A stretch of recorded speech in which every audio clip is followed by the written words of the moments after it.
berdewam bike.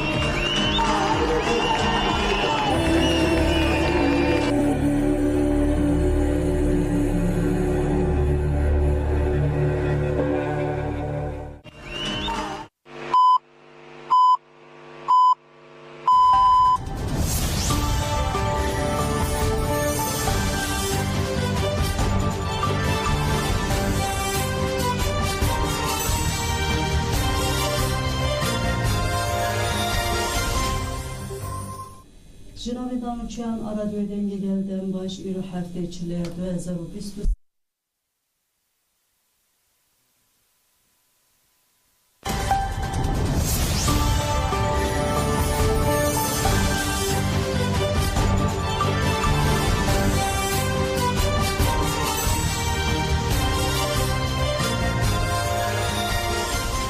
Jinavendan uçayan radyo denge gelden baş ürü hafta içiler 2024 yekşem li Brüksel'e saat 4'de lamede 16 Godarın icamen uçayan davye peşkeş biken demdem azadi areber apoya.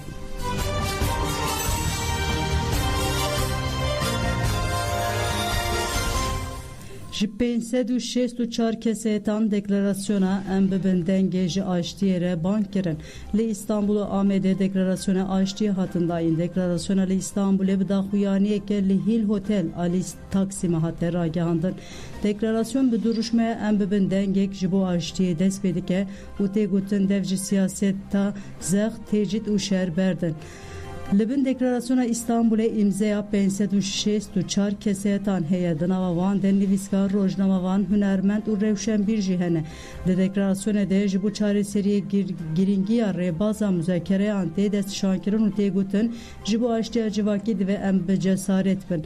Hewceya hükûmet dev jî siyaseta zex tecid û şer berde.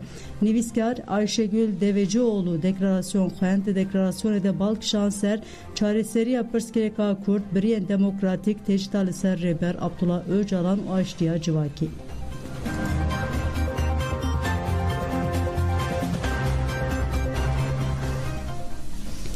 Li Mêrdînê jî nobeta adaletê dest pê kir. Nobeta adaletê bi pêşengtiya xizmên girtiyan û meclisa dayîkên aştiyê dest pê kir bi vê armancê li pêşiya avaya DPP Mêrdînê daxuyanî hatdayîn. Em li ser navê Komela Malbatê girtiya wek hûn dizanin ev 34 me li ser Birêz Öcalan tecrîtê kerî giran heye. Tê girtîgeha îro ketine rojiya birçîbûnê wek demê berê ku cenazeb servan malbata dwerin êdî gumanê me zêde bûne. Em naxwazin ku ji zindana êdî cenazeb servan malbata dwerin gavik berî gavikê dibe ev tecrît bi dawî bibe wek mafê her girtî mafê wî ku bi malbata xwe re ev dîtinê pêk bîne heye ku bi ewqatê xwe re ev dîtinê pêk bîne heye em jî li vê derê wek malbatê girtiya em ê têkevin nobeta edaletê heta ev tecrît dewam bike em ê jî li vê derê di nobeta edaletê de bin heta tecrît dawî bibe hepsî ji gorevê derkevin. اجید بیجم دگرتی گهادنا زاروکی واند برچیبونیه دنا ام دایک اشتینا ام جبو اشتی و عدالتنا ام دخوازن عدالت به دنیای عدالت بین ملت عدالت بین هر کسی ام بین دخوازن برا تابوت زاروکی مش حبسا در نکوین برا بس گرتن چه ببا برا بس تالان کرن چه ببا ام لقارشی بیننا ام دخوازن Divê berxwedan li hundir û li der ve cibê mezinkirin azad mimkara di 13 Sibata 2020 de li Sêwêrgê bi bahaneya endamtiya rêxistinê hate girtin û bi 6 sal û 3 mehan hate ceza kirin û bere hefteyekê jî ji girtîgehê derket. Azad diyar kir ku ji ber xebatkarê Meclisa Ciwanan a HDP bû hate girtin û got tecîta li îmraliyê li tevaya girtîgehan tê meşandin. Ji tundiya fîzîkî bigirin heta tundiya derûnî tê kirin rewşa girtiyên nexweş gelekî xirab e. Di sevkirina nexweşxaneya de jî rastî muameleyên xirab tên. Gelek ciwan bi tena serê xwe dihêlin û bê alîkariya hevalan nikarin pêdiviyên xwe yên rojane binîn cî.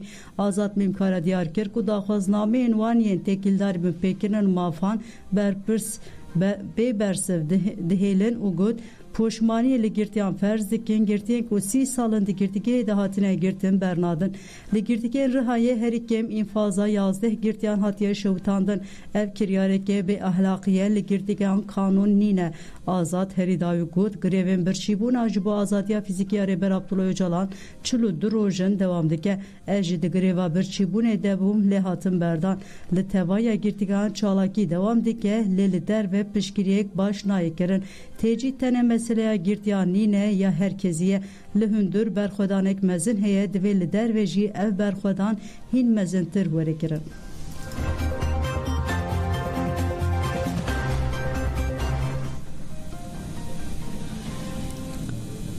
Li Helsingborgê Komkujiya Parîsê hate şermezarkirin şehîdên Komkujiya Parîsê li Swêdê bajarê Helsingborgê hate bîranîn bi pêşengtiya komîna jinan ya şehîd Gülay ya Helsingborgê ji bo şehîdên Parîsê merasima bîranî hat pêkanîn piştî rêzgirtinê sînevizyona ku li ser şehîdên Parîsê hatibû amadekirin hate nîşandan kujerên wan komkujiyan hatin şermezarkirin û ji dewleta Fransayê hat xwestin ku erka xwe ya ji bo adaletê bîne cih civîna bîranîne bi duruşmeyan bidawî bû.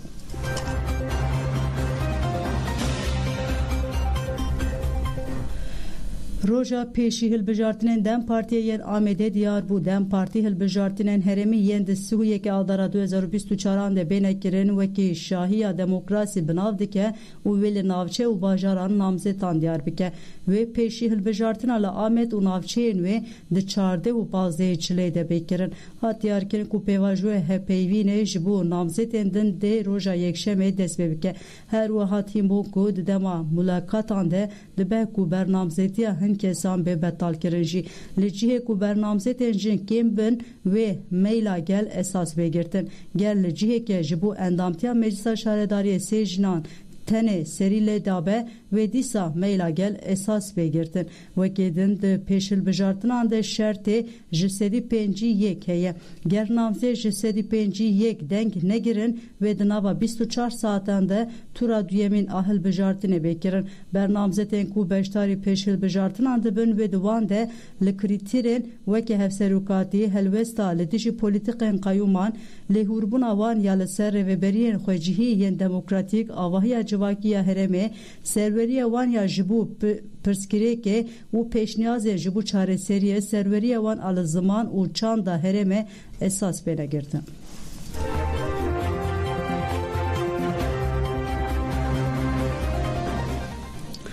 Endama serokatiya PYD Foza Yusuf da zanî ku dewleta Tirk ji ber xizleta xwe ya dijminatiya Kurdan dixwaze şoreşa Rojava bifetisîne. Foza Yusuf gud armanca dewleta Tirk ew bi ku Kurdan bê statû bêhêle û ji Efrînê heta bi Kerkûkê erdeng Kurdistanê dagir bike. Dibe hemû Kurd li vê şoreşê xwedî derkeve. Foza Yusuf diyar kir ku piştî erêkirina peymana civakiya rêveberiya Xweseriya Demokratîk li Bakur û Şatê Sûriyê dewleta Tirk êriş kir. Ev ne tesadüfiye armanc ew e ku nahêle peymana civakî bi cih beyanîn. Divê em jî bi dildarî bi biryardarî ve peymana civakî bikin û rêveberiya xwe serxurtir bikin. Dewleta Tirk jî eşkere li xwe mikur tê ku sûceyên şer dike.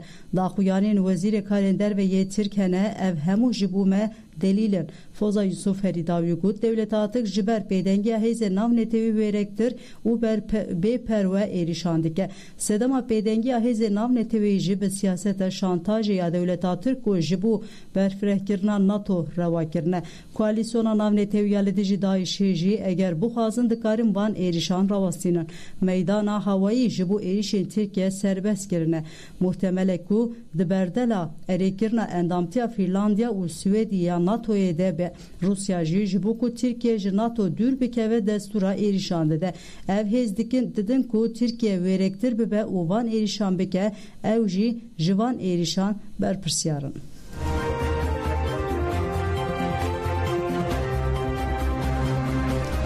Kanûna malbatê ji aliyê Meclisa Jineyê Bakur û Şatê Sûriye ve hate amadekirin armanca avakirina civaka demokratîk û di sala 2023 de li kantona Cizîrê kete meriyetê de. Parizer Aynur Paşa diyar kir ku ev yek wan kesane ku kanuna jine amade kiriye u hagut. Kanuna jine ji 26 xalan pekte u pivanên jine diyar dike. Meclisa jine ya Bakuruşatê Sûriye bi konferansê min red sala 2019 de biryarda ku kanuna jine kanuna malbatê bi pivanên jine were amade kirin. Parizer Aynur Paşa got li sala 2016 de dibin navê kanuna suç û ceza de mafên jinan hatibûn amade kirin lê masî hebûn. Bi taybetî xalên li ser zewaca bi gelekî jinan re zewaca di temenê zaroktiyê de weke pirsgirêk li holê bûn. Hingî di mijara zewacê de parastina mafê jinê kanuna malbatê hate amadekirin û di sala 2023 de li kantona Cizrê kete pratikê de kanuna malbatê diviya bû li herêmên tevahî Bakuruşatê Sûriyê de bikete pratikê de lê niha li hinek kantonan de bi kesê tên civakîrê nîqaş were kirin. Li hemû kantonan kanuna şeriatê rabe û kanuna avakina civaka demokratîk bikeve pratikê de.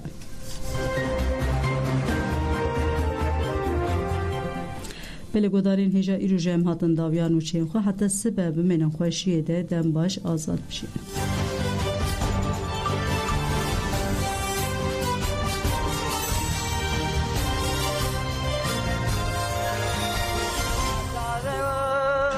Gülistan'ın her tarafının dağının taşının çiçek olması.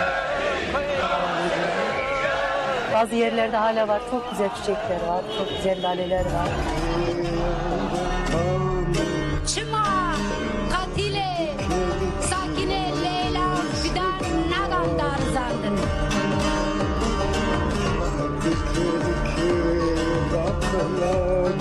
Katile, Leyla, fidan, ma teslimi devleta, hükümeta Fransa'ya gir.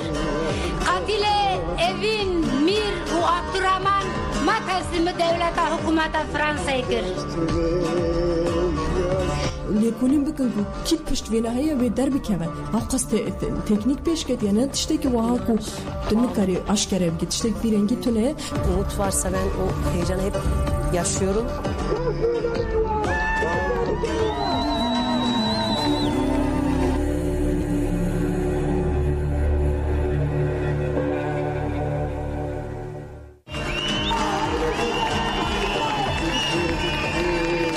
Avrupa Birliği de Türkiye Avrupa Birliği sürecine girecek, müzakere süreci var, tartışmalar var. İkiyüzlü politikasını aşsın. Demokratik çözüm isteyen bir halk, halk talepleri görmezlikten geliniyor.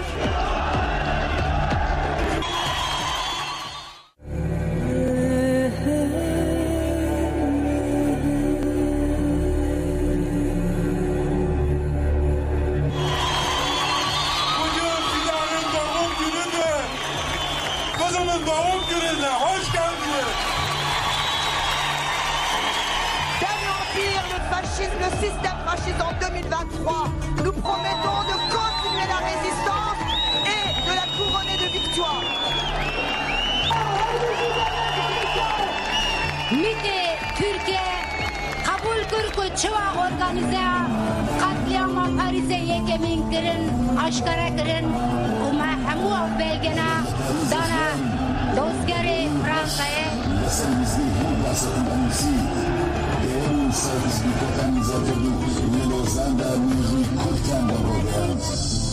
Gelin Kurt, li Fransa, li hemu welatên Avrupa'ya, li 4 parçe Kurdistan'e her sal li kolanın.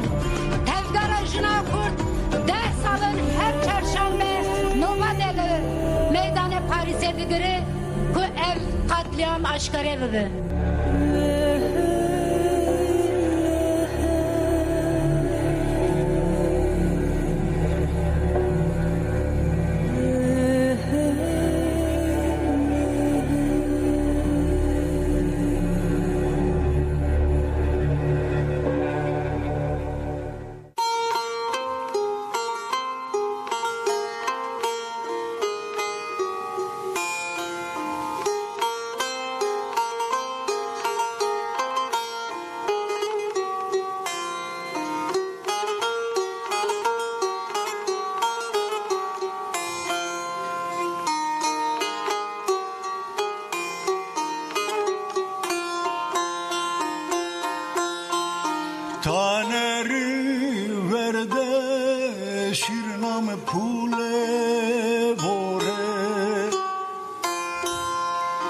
Taneri verde şirinam pule bore Serebonda yana sona şirinatsın bori golore Lalao seytam kurdi keno vanotsım ve buri rabore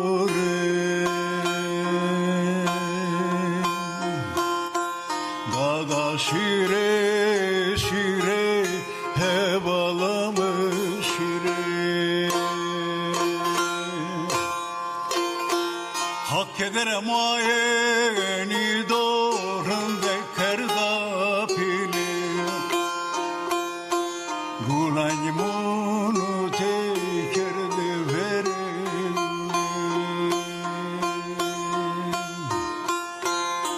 Taneri verde şirinam pule vare Serebonda yana sona şirinasın buri gulore Lala şeytamı kurdu keno vanosmi ve buri rabore Dada şire şire hevalamı şire Hak ederim ayeni doğrunda kerda pile Gulanyi buce kerde vere gule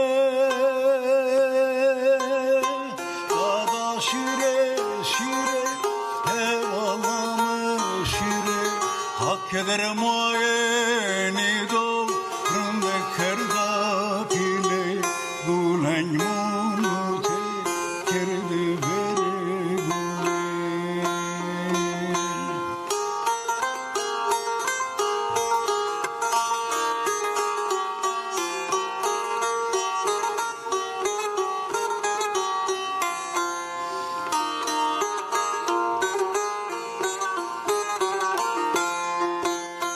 Taneri verde şirinam naver bovero Vorgam slam bernera iso kata şero Çeşene memlekanu pay kero tuzara ve zobyaro Dada şire şire hevalamı şire Hak ederim ayeni doğrunda kerda pile Gulanyi mu tekerde vere gule Dada şire şire hevalamı şire Hak ederim ayeni doğrunda kerda pile Gulanyi mu tekerde vere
Sala 2016 de li Kurdistanê têkoşînek piralî de hat meşandin.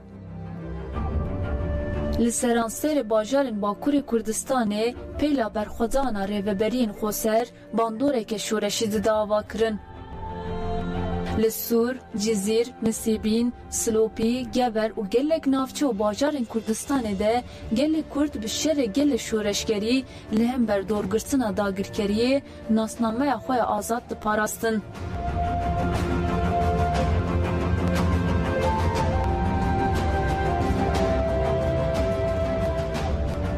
Lê çeteyên artêşa Tirk li hember gelê Kurdistanê êrişên wisa dij mirovî pêk anîn ku di dîroka şer de ti mînaka wî ya dîtir nîne. Êşên ku di wê pêvajiyê de hatin jiyankirin di hafızeya gel û gerîlayên Kurdistanê de hatibû kolandin wê ti carî nehatibana ji bîr kirin.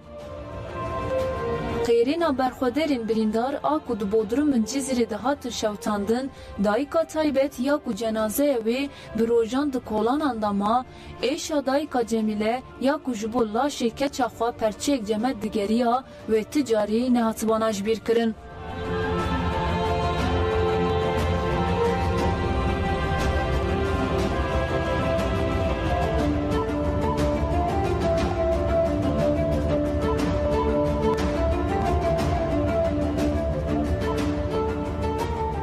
Di bajaran da qetliyamên bi vî rengî de hatin kirin, li çiyayên Kurdistanê de jî operasyonên dagirkeriyê berdewam dikir. Ji Serhedê heta Zapê, artêşa Tirka dagirker bê serûber êriş dikir. Lê gerîla weke hêza tolhildana gelê xwe ti carî dibin êş û azaran da xwe nediperçiqand. Ji xwe qetliyamên li şerî bajaran da hatibû kirin, hêrsa gerîla anî bû asta herî jor de. Levma gerîla li her derê Kurdistanê dest bi çalakiyan kirin. Çalakiyên ku li çiyayan da deng vedida, tolhildana qetliyamên ku li şerê bajaran da hatine jiyankirin bû. Di vê pêvajiyê de çalakiyên pir dîrokî hatin jiyankirin. Bi taybet li Amed, Botan, Colemerg û tevahiya xetê sînora Zagrosan de artêşa Tirk her roj derbên dîrokî dixwar. Artêşa Tirk êrişên xwe yên herî dijwar di xetên sînor de pêkdanî. Ev êriş ne tenê li hember gerîla, di heman demê de li hember gelên Kurdistanê ku di navbera dîwarên sînorên hatine perçekirin jî pêk dihat. Dewleta Tirk bi qetilkirina mirovên sivîl, bi kuştina zarokan, qaş û ewlekariya sînorên xwe diparast.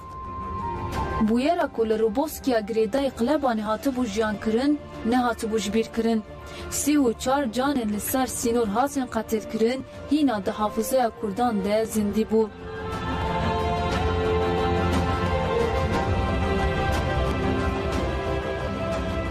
Leşkerên dagirker ji bo ku ji operasyonên dagirkeriyê re zemîn ava bikin, li her derê Kurdistanê bi taybet qadên çiyayî de rê û caddeyan çêdikirin. 24 saet bi aracên xwe yên zirxî li ser caddeyan çûr davetin da ku qaş û împaratoriyekê tirsê ava bikin.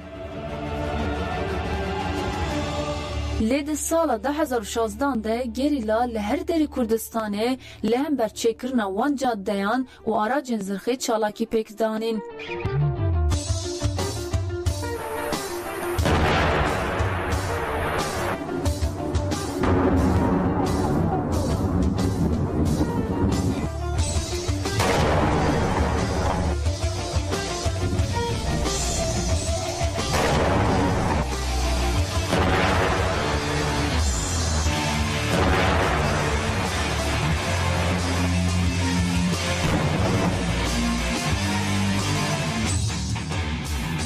Di sala 2016 de bi taybet li ser xeta sînor ya Şirnexê de tevgerekî girîng a gerîlayan hebû.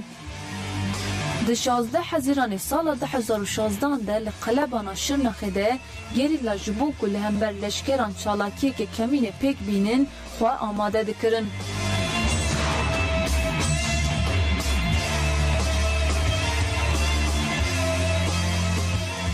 Komekî gerîla ji bo ku vê çalakiyê serkeftî pêk bînin, bi rojan kemînê de mabûn. Wexta dem û cih guncav bû, dest bi êrişê kirin û bûyerên ku di dîmenan de ji xuya dike hatin jiyan kirin.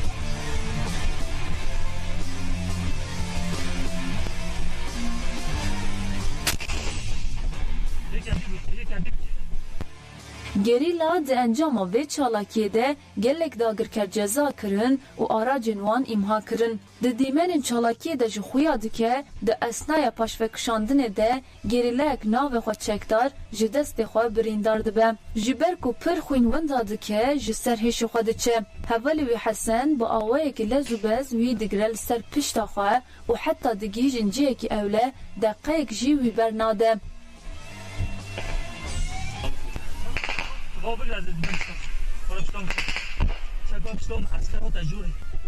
Gerîla di kêliyên wisa dijwar de kêliyekê be ji destê hevdûber nedidan û di demên herî zehmet de jî ji bo ku hevdû xilas bikin her tiştî digirtin berçavan.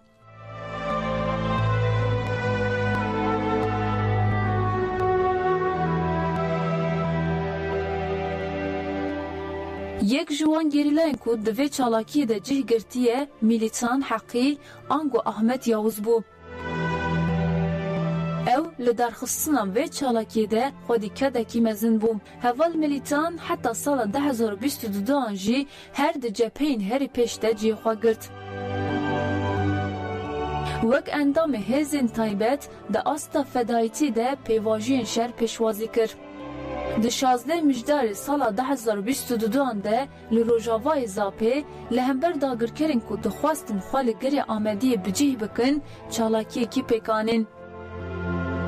Heval Militan mîna sala 2016 cardin bi biryardariyekî mezin diçû ser neyarên xwe. Heval Militan di vê çalakiyê de heta dawî şer kir û bombeya xwe di xwe de teqand.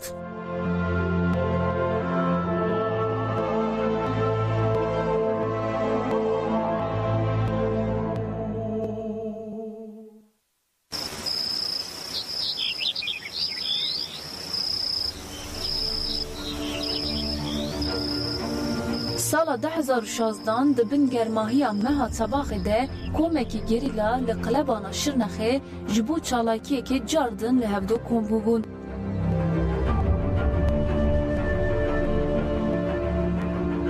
Jirên du dirêj hatibûn û xwe gihandibûn cihê kombûnê. Germahiya tavê, barên giran ya li ser milan dihîşk û xwedana kedê morî bi morî ji ser eniyan de biherikin.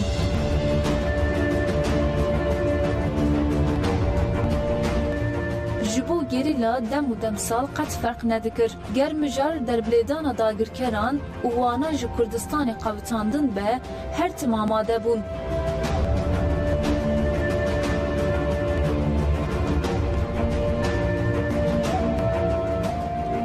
Gerîlayên Kurdistanê bi vî hatibûn erkdarkirin. Ji bo vê rêheval Arhat, Axîn, Rojwan û Şîlan bi banga li darxistina çalakiyê her yek ji wan wargehên xwe yên cuda derketin rê û li dora Qelebanê de hevdikombû bûn.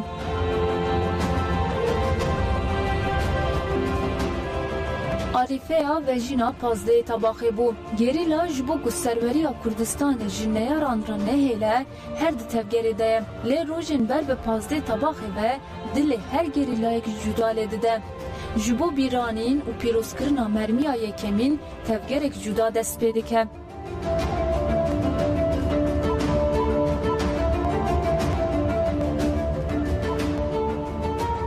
Her gerîlla ji bo ku bibe egîdê bê salê tevlî çalakiyan dibe. Lewma ber bi cejna gerîlla şahiyekî cuda çê dibe li çiyayên Kurdistanê de. Wana jî di kêfxweşiya pîrozkirina pazdeyê tabaxê de rastê hevdû hatibûn.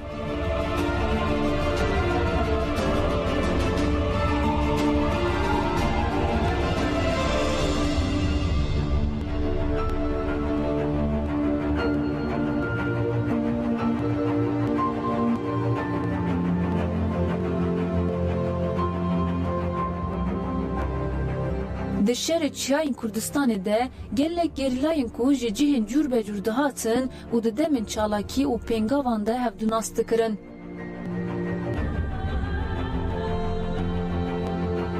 Carna bi hevra diçûn çalakiyên êrişê, carna rûxmên hevdû qet nas nekiribûn jî ji bo hevdû canê xwe feda dikirin. Carna jî dem û cihên herî sotîner de bi hevra şehîd dibûn. Dema ku Rojwan ji Erzurumê, Şîlan ji Şirnexê, Arhat ji Bîsmilê, Axîn ji Liceyê berê xwe didan çiyayan ji hevdû agahdar nîn bûn, hevdû nas nedikirin. Ne dizanîn ku rêya wana şoreşgerî di arîfeyeke cejna gerîlayan de li Qelebanê bigîhe hevdû.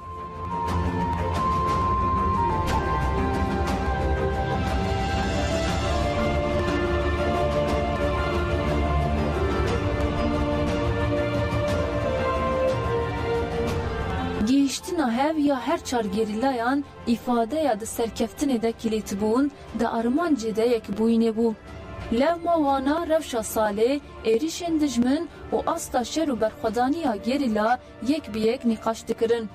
Ji ber ku ger çalakiyekê bihata kirin, ev çalakî xizmeta pêşveçûna pêvajiyê kiribana. û her gavekî gerîla, her mermiyê ku dihat avêtin di rewşa şoreşa Kurdistanê de pir diyarker bû. Hedef hatibû diyarkirin. Li hember konvoya leşkerî ya li ser rêya Xabûr a girêdayê Qelebanê çalakiyeke êrişê, bi vê çalakiyê ve hem wext li hember qarakola girê Yekmalê jî çalakiya Hewanê bihata pêkanîn.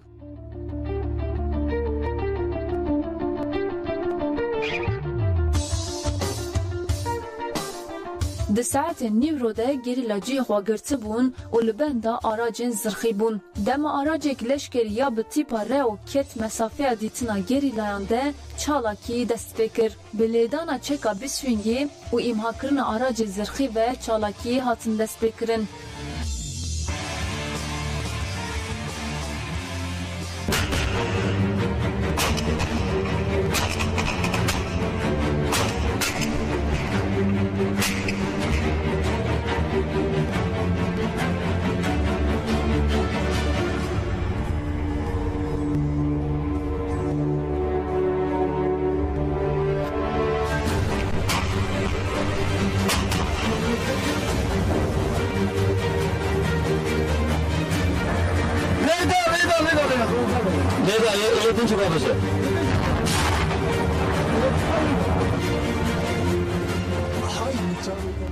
Gerîla aliyekî de li ser cadde li dagirkeran didan, aliyekî de jî li hember Qarakola Yekmalê di nav êrişê de bûn.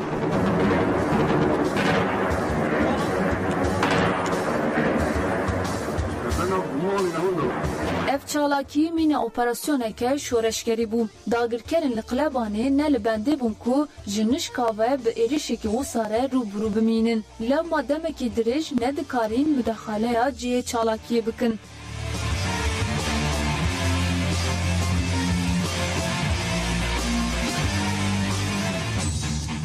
Piştî demekî yekîneyek leşker hatin cihê çalakiyê û xwestin müdexaleya hevalan bikin. Lê wana jî bûn hedefa çekên ferdî ya gerîla. Aliyê din da jî gerîla li vir cardin aracek tankê bi çekên giran lêzan û îmha kirin.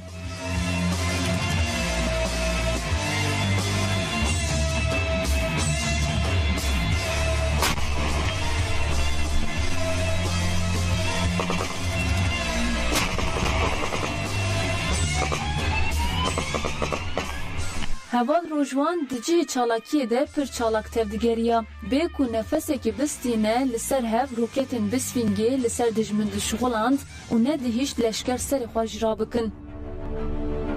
Bi tevgerek çalak, bi manevreyên hostayî, mîna di govendekî de be li dora dijmin diziviriya û bê navber lê dida.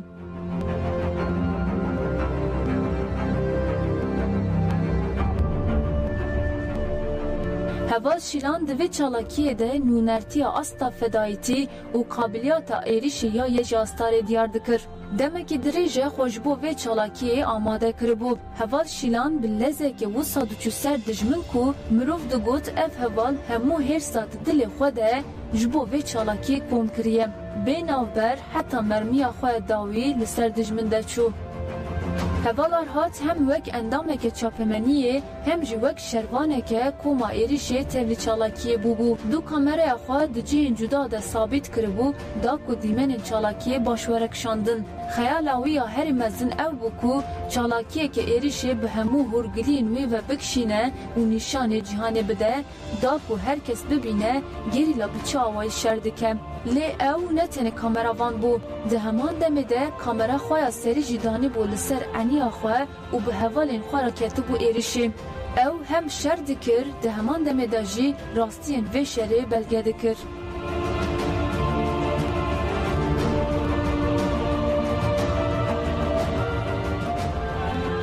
Heval axî jî wek doçqacî tevlî vê çalakiyê bûbû. Ji bo hevalên xwe yên di êrişê de biparêze, kêliyek jî li ser silaha xwe ranedibû. Bi saya lêdanên bi bandor a heval axîn, koma êrişê dikarîbû bi dilrehetî biçin li ser dijmin. Heta paşvekişandinê jî heval axîn kêliyek jî nesekînî û her li dijmin da.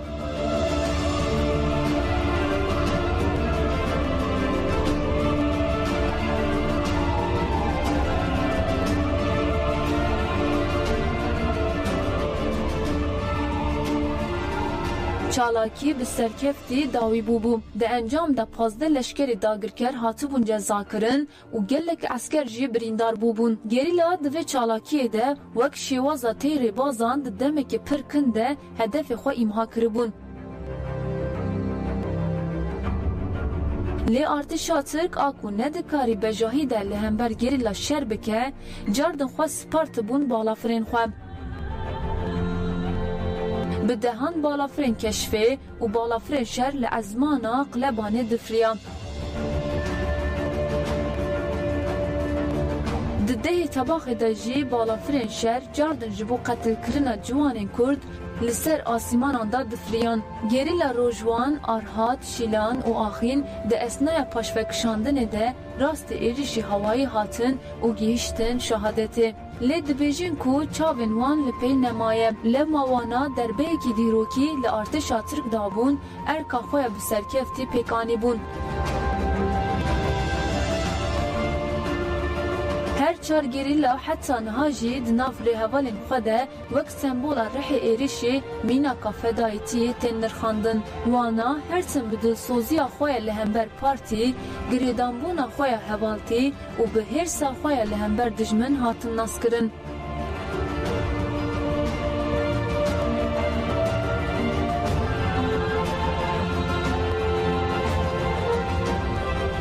Lewma di nav hafızaya şerê gerîlayan de hîna jê zindî ne. Ji bo ku dîrok bîranîna wan her tim zindî bihêle, wana her tim bînin bîra xwe.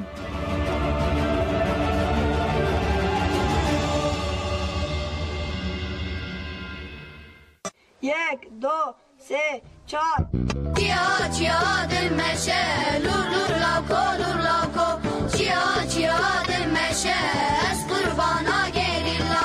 Çiya çiya dil meşe, lur lur lavko, lur lavko. Çiya çiya dil meşe, ez kurbana gerilla.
Yegerden sengerim Em bazin zadro sane Lik sabha vurman reşore Em bazin zagrosane li avaşin zendurane Fadil hene yara wekmi çirvane romyane Fadil hene yara wekmi çirvane romyane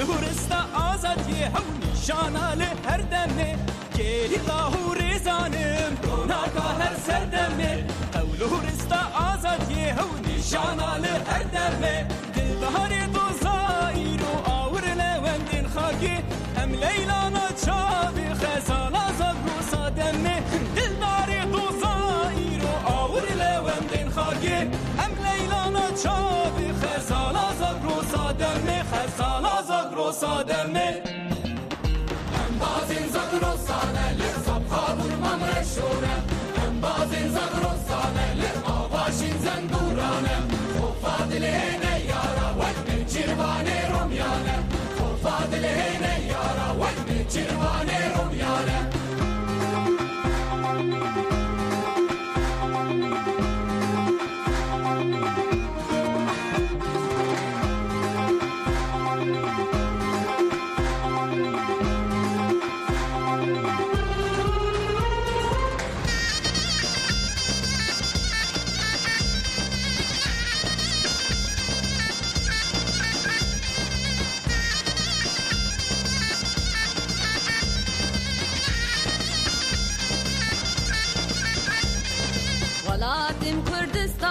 هوشنواري شورشاية أو سودار وفداية هي درومة صلاية ولاتم كردستانة شنواري شورشاية أو سودار وفداية هي درومة صلاية هردم لينو برخوادان الميدان عقيداية لهم بر عثماني يا جنگ بازي زاغروساية هردم لينو برخوادان الميدان عقيداية لهم بر عثماني يا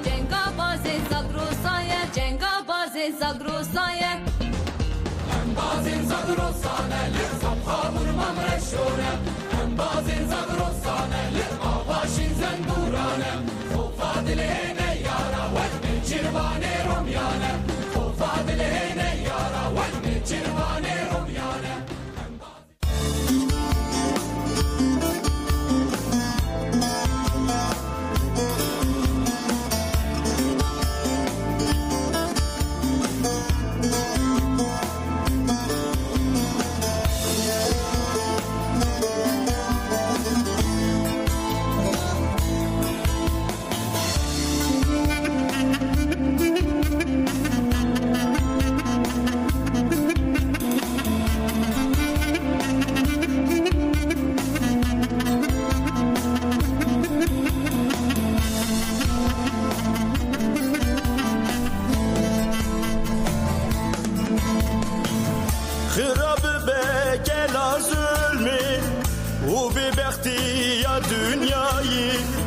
خراب بکلا ظلمی و ببختی یا دنیایی فلک خاینم ندین بری خود بر من دایی چف سوریا و نیارا سرسری متن بلایی چف سوریا و نیارا سرسری متن بلایی ما قی کشتن و تالانا خودش بو متنی دایی خودش بو متنی دایی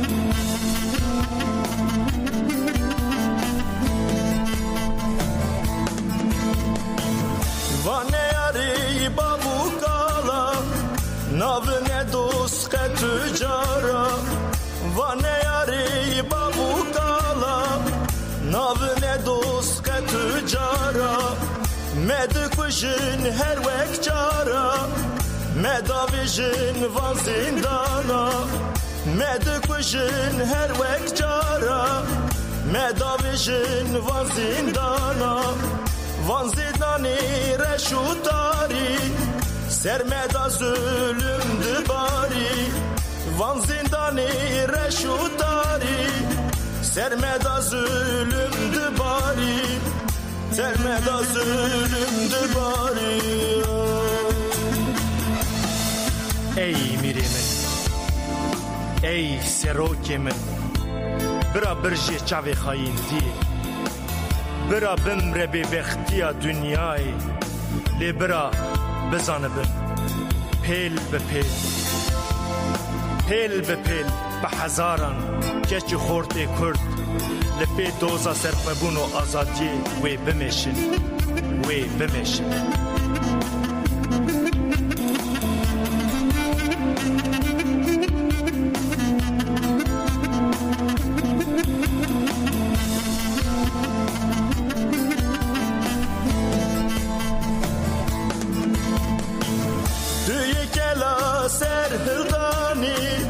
تو باور یا بر خدانی تو یکلا سر هردانی تو باور یا بر خدانی توش درد کردار حکیمی هم حکیمی هم لقمانی توش درد کردار حکیمی هم حکیمی هم لقمانی تو هم روشی هم دیروکی تو باور یا مکردانی تو هم روشی هم دیروکی تو باور یا مکردانی تو باور یا مکردانی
جهر و شمبیر و قهرمان هر بجیر و شوا ولاتم خوشاوا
نه جوتمه حاصل 1998 بالا فرگه ها شامه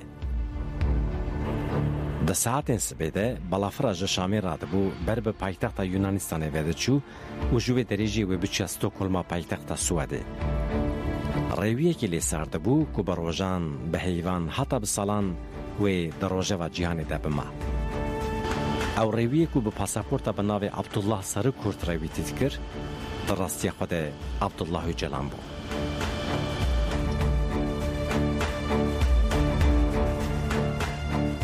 Rêberê gelê Kurd Abdullah Öcalan di tîrmê hasala 1979 de hatibû Sûriyê û di roja nehê cotmê hasala 1998 de jî derdiket rêwîtiyekê din ya ber bi ciyekê din ve. Wê rojê Öcalan li pê xwe pêvajûyekê 20 salên dîrokî dihişt.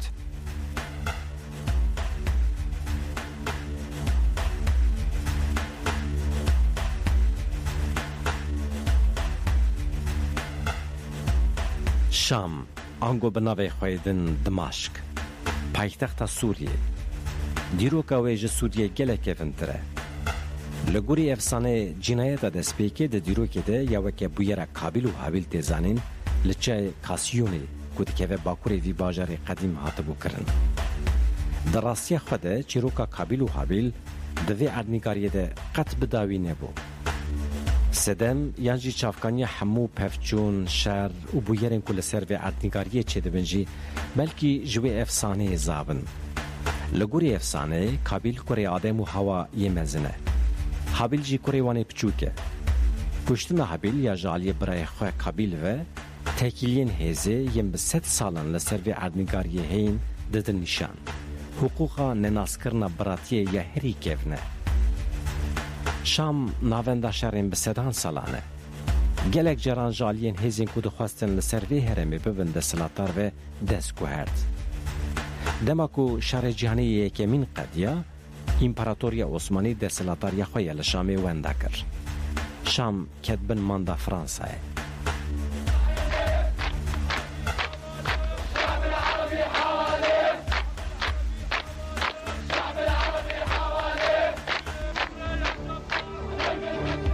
Piştî sala 1946 Sûriye serxwebûna xwe bi dest xist, Şam bû paytexta Sûriyê.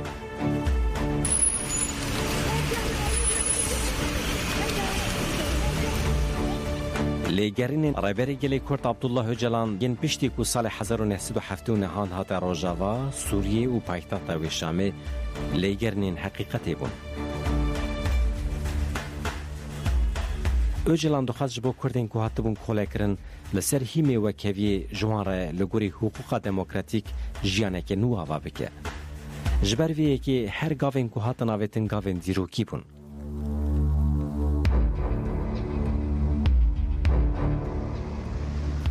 Di dema Öcalan bi derfetên Qasî Serê Derziyê tekilê nû çê dikir û tekoşîna xwe mezin dikir, li Tirkiyê jî dengê lengê cuntayê de hat. Beriya darbeya leşkerî gelek kadroyên sereke yên Partiya Karkerên Kurdistanê PKK yên navendî bi operasyonên ku dewlet dabûn destpêkirin dîl hatibûn girtin. Di sala 1979 de di dema berxwedana Sîvereyê de kadroyên pêşengên PKK Mazlum Doğan û Hayrî Durmuş dîl ketibûn destê dewleta Tirkiye. Vê yekê darbeyekê mezin li xebatên tevgerê da.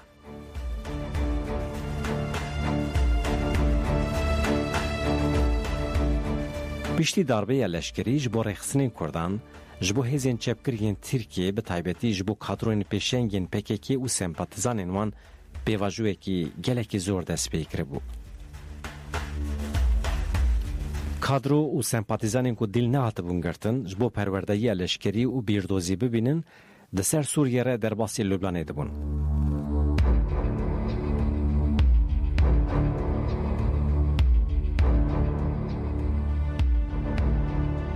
Öcalan bi tekiliyên bi serokê Niya Demokratîk ya ji bo rizgariya Filîstînê Naif Hawetme re ji bo perwerdekirina kadroyê xwe hinekî derfet ava kiribûn. Di merheleya yekemîn de nêzî 5 kadro li kampa Helve ku gelî Beka de bû dest bi perwerdeyiyê kirin. Ev kadro wê bibûna pêşengê şerê çekdarî ya ku wê di dema bê ya nêz de bihata dest pê kirin.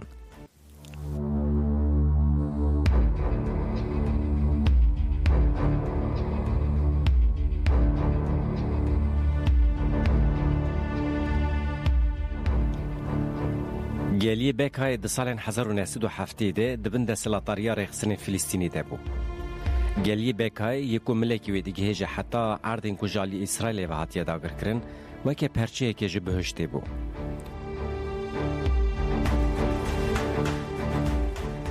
افجی کل هر دریوی فکی سبزه شینده بو دمکی دریج بو ناونده گلک شارانجی. جبرگو د سگوشی اسرائیل، سوریه، لبنان ده بو دورکی استراتژیک بو.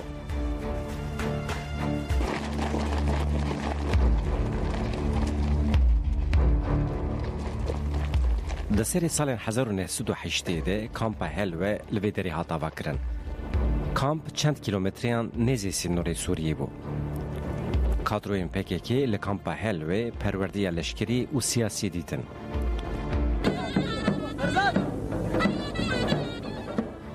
ده همان دمیده لبنان، سوریه، لروجاوی کردستان به گلی کرد خواتین سیاسی و رقصنی داندس بیکرن.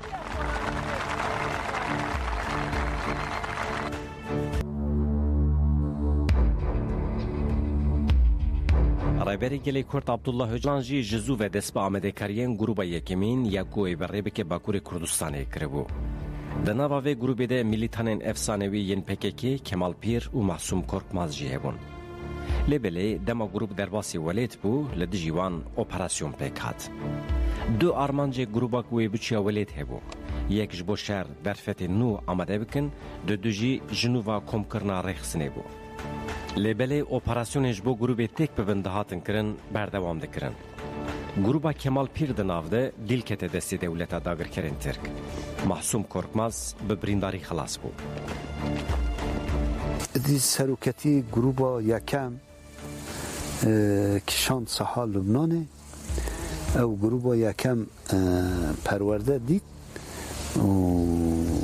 و گریا ایلی گروب ها داشته رید حوال کمال پیر اسیر کرد حوال عگیت وانم زور بلا رزگار بون وکی دی یعنی حساب گی وکف در نکرد اوی گروپ پیدا تام دوی دمیدا شخوا بلگی لسر نفساندن لسر حوال کمال پیر به دست کتیجی که یکی دیجی به کمال پیر را هات گرتن و آخفی بوجی اما او بلگانا دست کت دولت فهم کرد که یعنی حرکت چی در و پرورده دیتیه و کادر و شاندنه و هدف آخوا که گریلا دست پی بکی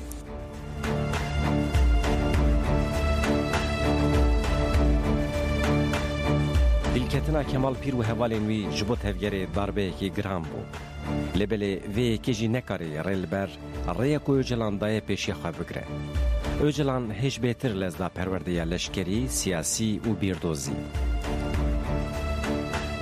Orada arkadaşlarla tek tek diyaloglar geliştiriyordu. Kendisi gelişmelerden rapor alıyordu. Yani zaten لور به حوالان را دیالوگن یک به یک پیش خست. جبر کو هجمار هزن مکیم بود در فت چه بو کو روبرو تکلیان دینی. سروکاتی دوی پیواجوی ده همو حوالان خو به یک ناست کر. 76'dan sonra براستی از خوازم کوه یکی بیجم. geldiği için öndelik daha öncesinden hepsi. جبر کو بشکا گرینگا حوالان پشتی سال هفته و ششان کتن نابا تفگره ریبرتی همو حوال ناست کرن.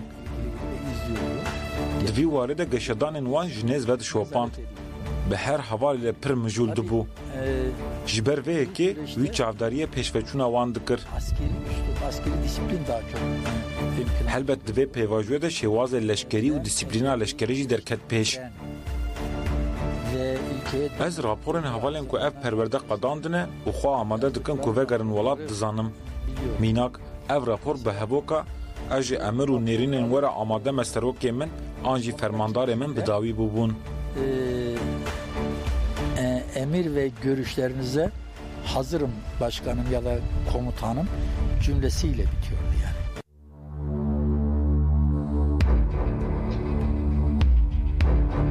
جخوا به برخوتان گرتین پیشنگین PKK ین وکی مظلوم دوغان، کمال پیر، محمد خیری درموش، فرهاد کورتای، نجمی önər، محمود زنگین، اشرف آنیک، علی چیچک و عکیف یلماز یا زندانا 5 نولو یا دیاربکری دیار کرد که برخوتان اشارتا سردمکن نویه.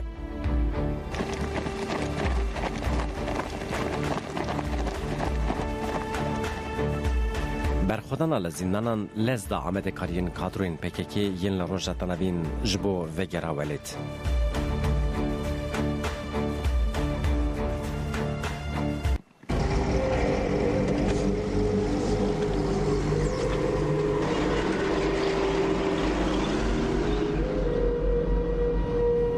ده همان دمیده یعنی دچار حزیران سال 1982 دیانده اسرائیل لدجی هزین فلسطینی ایرش دست بیکرن و ایرش لبنان دنگه گوهردن.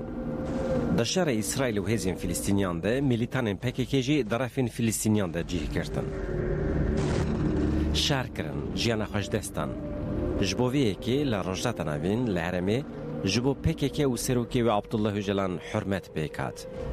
اف برخودانا کادروین PKK بو سدم گلک دریه نو لوان وبه. جمیل بایک و هاده گوت. در روزین ما یه هری تنگاف ده ام هاتبون گل فلسطینیان. به درفتین کو دابون ما مخوا آمده کربو و مبری خدا بو ولید. ددمه که وهاده منت کاری فلسطینیان بتنه بهلن. حتی کو املوی دربن بوان را بجین اما مل بدن ملیوان و بوان را شهر بکن. ما اف یک جبو خواه اساس کرده بو. جبو ارکی ما لهمبری گلی ما برپرسیاریا ما یا لهمبری فلسطینیان اف بیویست کر.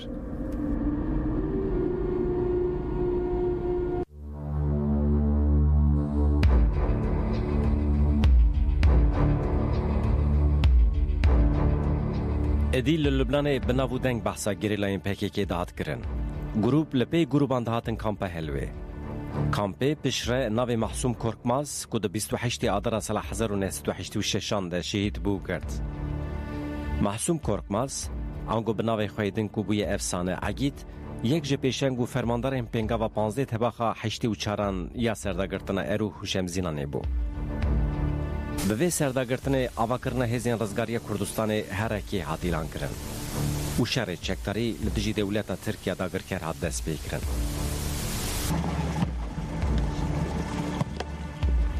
رایبری گلی کرد عبدالله جلان لکامپا هلوی ده سری ده بدهان پشراجی بسدان پشراجی به هزاران شروان پرورده کر.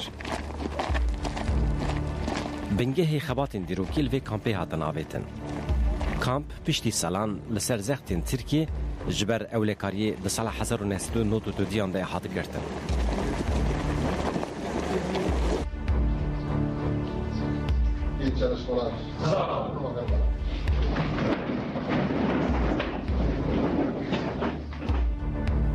ایدی لگلک جیان دبستان PKK هبون.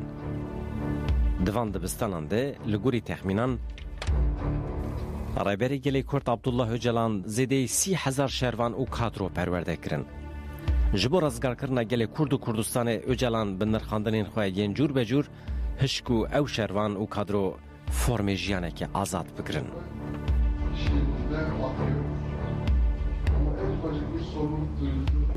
جبویه بویه خب چاره کدم بویه دخال چاره چه بکدم چاره بسر چاره جواب بسر جوابه بویه دخال چه بکدم لکو دردک درکت بویه خب پیگیدم لکو کماسیک درکت بویه خب پیگیدم کماسیک تورا بزرشتم یکیتیه تنظیمه جوینیم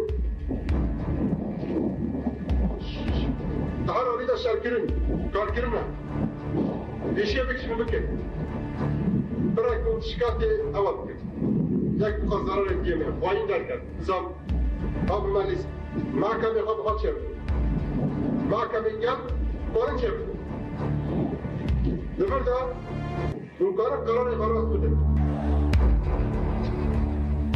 ادي لبيرودي للشامي لحلبة لقامشلو لديركي لعامودي لهسكي لراقاي لكوباني لعفريني بناوي علي افسانية اوجلان دكاريا ويكي جي دتا ديار كرن كو تاولوكي لدجي اوجلان تفجر آزادية كردستاني هر كو دچو مزنده بو جبر كو خباتي وانجي مزنده بون كردك لكدري بيا خادي جيهاندي او ريخستن دكرن البته رهبری گلی کرد و PKK د فرقه تهلیکین گلک نلهف هاتی ین روشتانا وینده بود.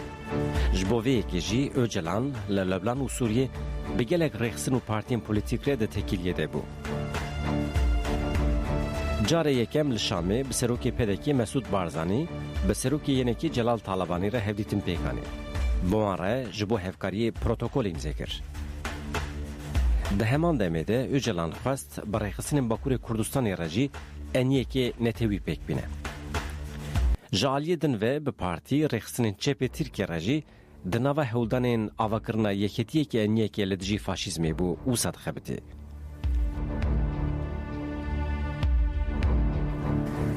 داربکارین فاشیستین جونتای دانزی لونه یین کدگوتن me PKK و اوجلان تونه کرن پشتی PKK پنگا و 15 تبا سال 1984 به چلاکین اروخ و شمزینان شر چکتاری دا دست بکرن دیار دبو کودی تشت و وکی بری نمشه.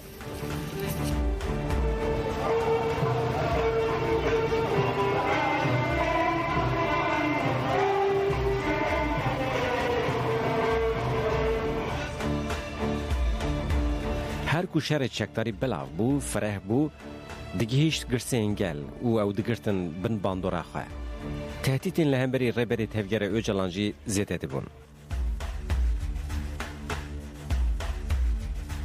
اوجلان کسی یکمین بو که دولت ترکیه دا گر کرد خواست وی جهولی راکه.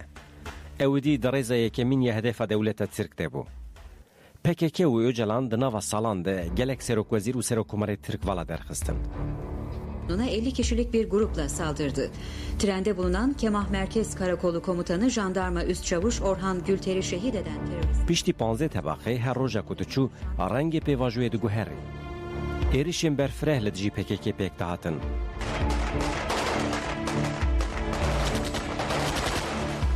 Pergala cerdevaniye jitema ku ji bo şerê taybet ava kirin, Hizbul Kontroya ku ajotun sergel, Alîkariya NATO û İsraîlê ya ku dabûn pişxwe berdin PKK xilas bike, netkarî PKK bisekîne jî.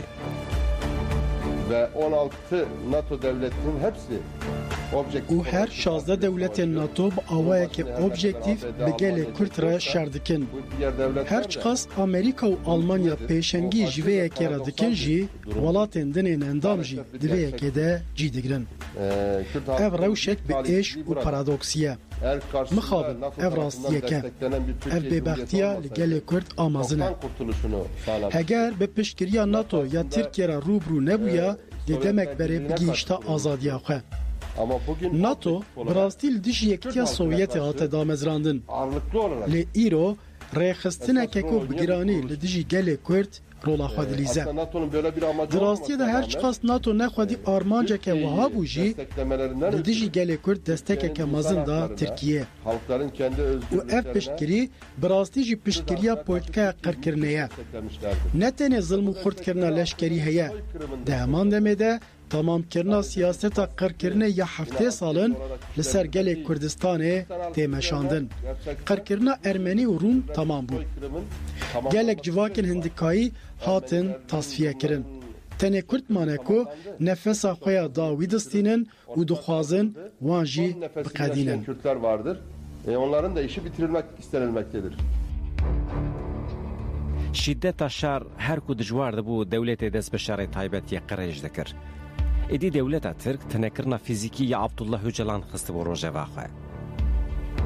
Lêbelê tasfiyekirina Öcalan wekê ku hesab dikirin nehêsan bû. Ji ber ku di serê salên nodî de li bajar û gundên Kurdistanê li navendên Ewropayê bi hezaran girseyên gel radibûn serhildanê. Wêneyê Öcalan hildidan. Bi slogana bijî serok apo, pêl bi pêl hesên xwe yên netewî û piştgiriya xwe ya ji bo Öcalan danîn ziman. Ev slogan pêl bi pêl li hemû Kurdistanê belav dibû. Gel li dora vê sloganê dihat gel hev. Wekî din jalî eskerî ve jî di navbera gerîlla û artêşa Tirk de dengeyek çêbûbû. Bir şey görünüyor mu?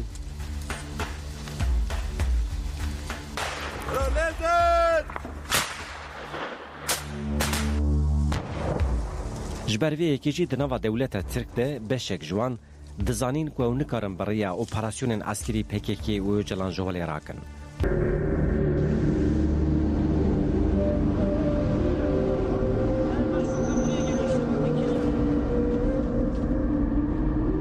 Vê yekê dihiş ku alîgirên diyalog ji bo çareserkirina pirsgirêkê di nava rayedarên dewleta Tirk de jî derbikevin holê.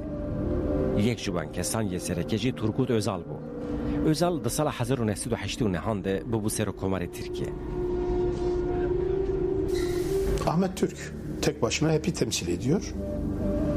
Ahmet Türk bi tena serê xwe nûnertiya HEP'ê dikir. Wekî ku ez û te li hemberî hevrûniştine, fermandarê giştî Cendirmeyan Eşref Bittis bi cil û bergên xwe yê sivîl, rojnamevan Nazlı Ilıca û belkî yek du kesên din jî hebûn. Ev di hişê min de mane. Li TRT bernameyek çêkirin. Ahmet Türk got, Kurd naxwazin komara Tirkiye perçe bikin û divê ziman û çanda wan bêqebûl kirin. Eşref Beddiz jî digot ku ev pirsgirêk bi çekan çareser nabe. Ji ber vê yekê bi awayekî vekirî müzakereyeke vekirî li pêşiya raya giştî dahat kirin. Niha ev kengî çêbû. Ev di sala 1992 de beriya 1993 çêbû. Dema ku sala 1993 hat êdî di nava kilîkên devletê de teqes hesapxwestin çêbû. Kesin bir hesaplaşma başladı yani. Ateşkesin ikinci bir açıklamaya kadar süresiz uzatılabileceğini belirtiyoruz.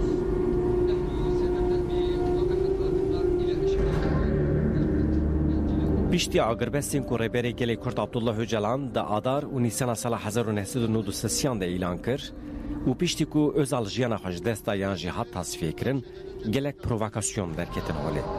Dewletê lez da polîtikayên şarê taybet. Lêbelê beramberî hemû provokasyonên hêzên dewletê jî Öcalan hewldanên xwe yên ji bo aştiyê didomand. Wiha digot.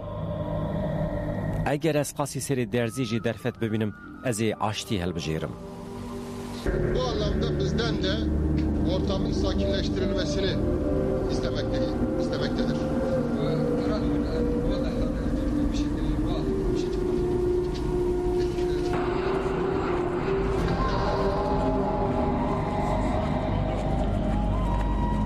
Piştî mirin yan jî kuştina Özal Tansu Çîlera ku di wê demê de stêrka wê dibiriqî rûniş ser kursiyê Serokvezîrtiyê.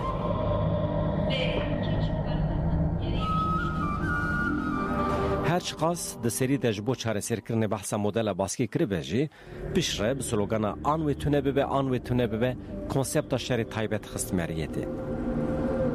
Sevgili vatandaşlarım, Welatiyên min ên hêja operasyona ku hêzên me yên çekdar ên qehreman roja duşemê li Bakurê Iraqê da bû destpêkirin bi serkeftî didome.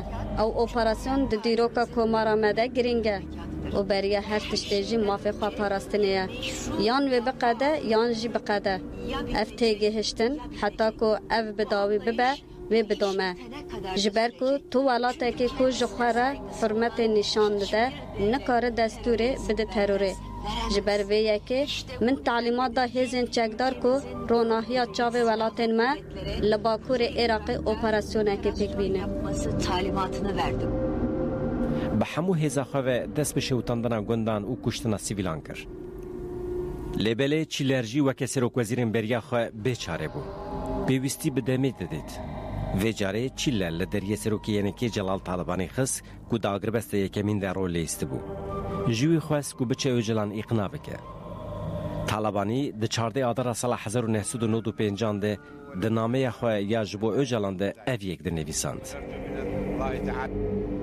Ji bo pirsgirêka Kurd ji aliyê Tirkiye ve bereyên siyasî were çareserkirin hewldanên Ewropa yên Erênî û dizî hene. Tişta ji we dixwazin bi roheke şoreşkerî sebrkirin û hûn daxuyaniyên hişk nedin. Ez bawer dikim agrbesta yekalî ya ku hûn bidin çêkirin gelek zarûrî ye. Di eslê xwe de Tansu Çîler jî dixwaze çareseriyekê siyasî pêk were.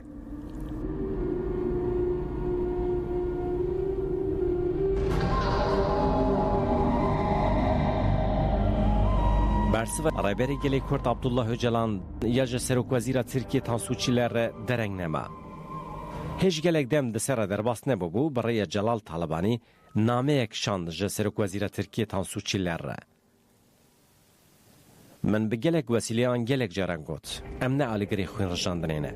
Bingehê xebata min ew e gelên me yên 100 salin bi hevra dijîn di ciyekî demokratîk û xwedî mafên wekhev te bi biratî bi hevra bijîn.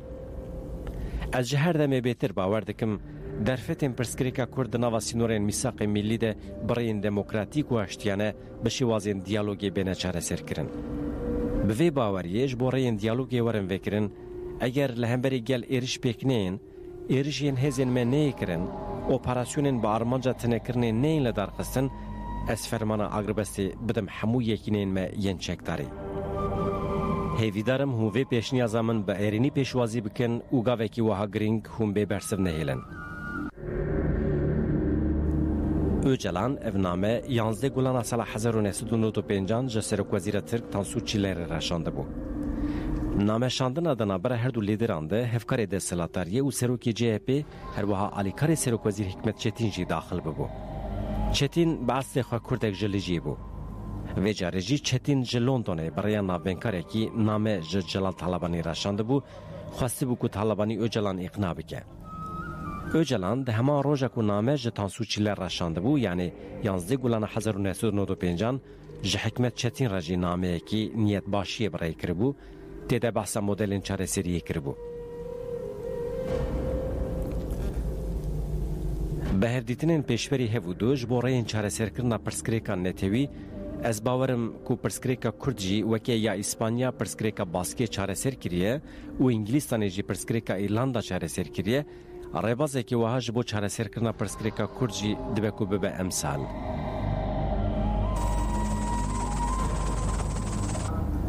Bi rastî jî wekî di nameya ku Celal Talabanî şandibû ji Öcalan re digot, di wan rojan de li Ewropayê hevdîtinên êrênî ji bo aştiyê hebûn.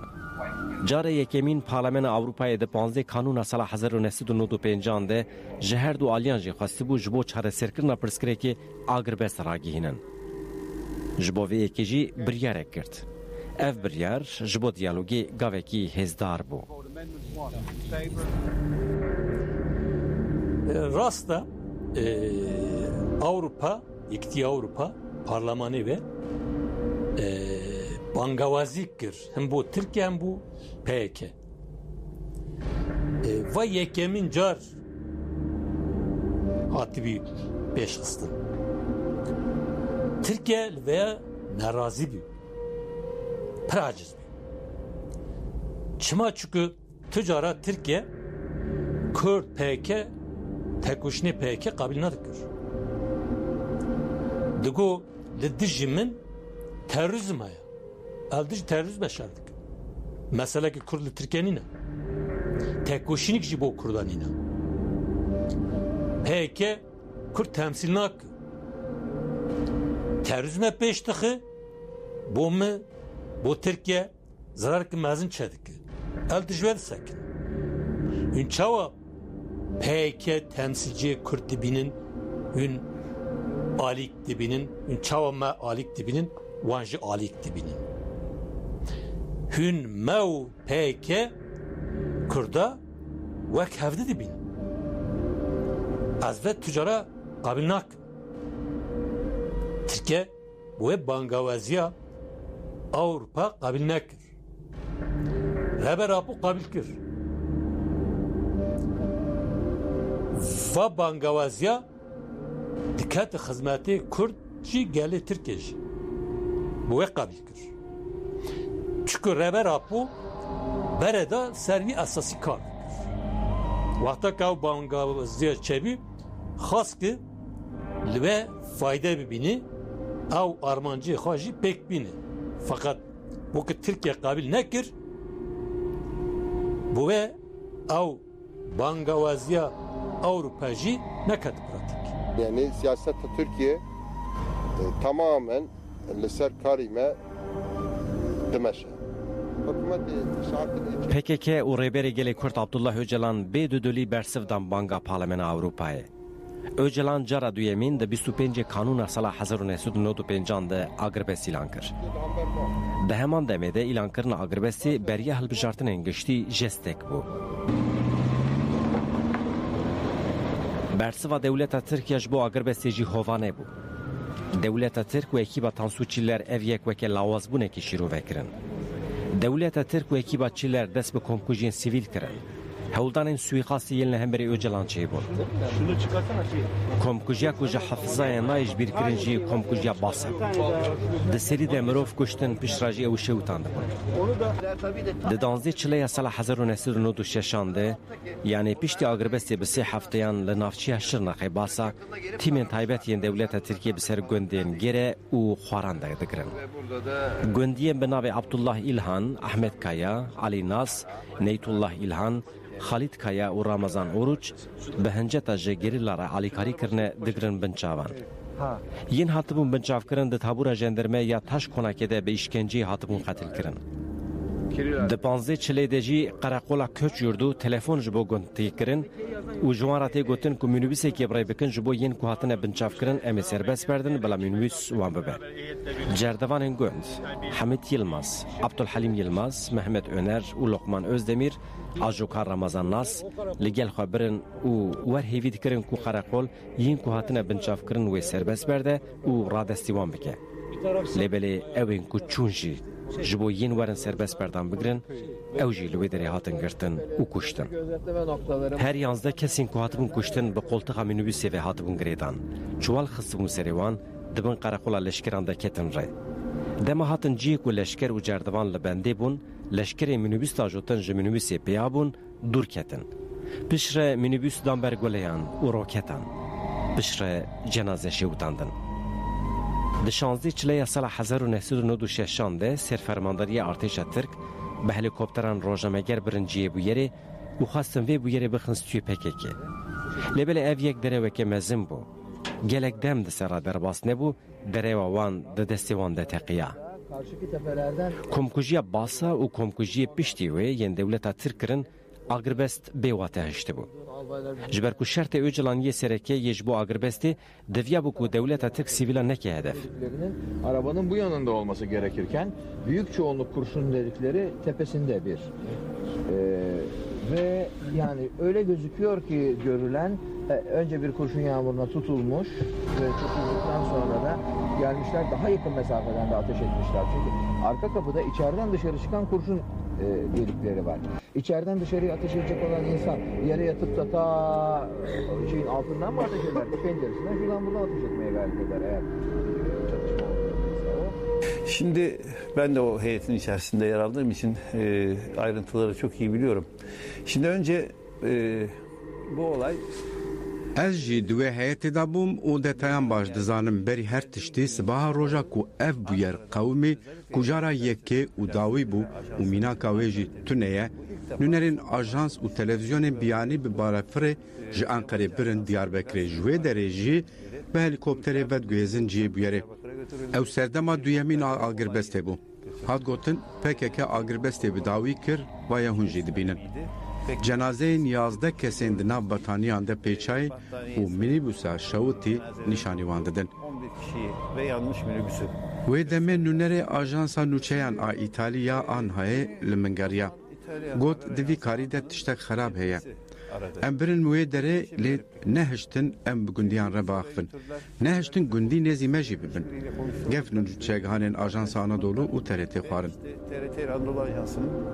Wê demê me jî li gel şanar yurda tapan komeke xebatê ava kir û em çûn herêmê.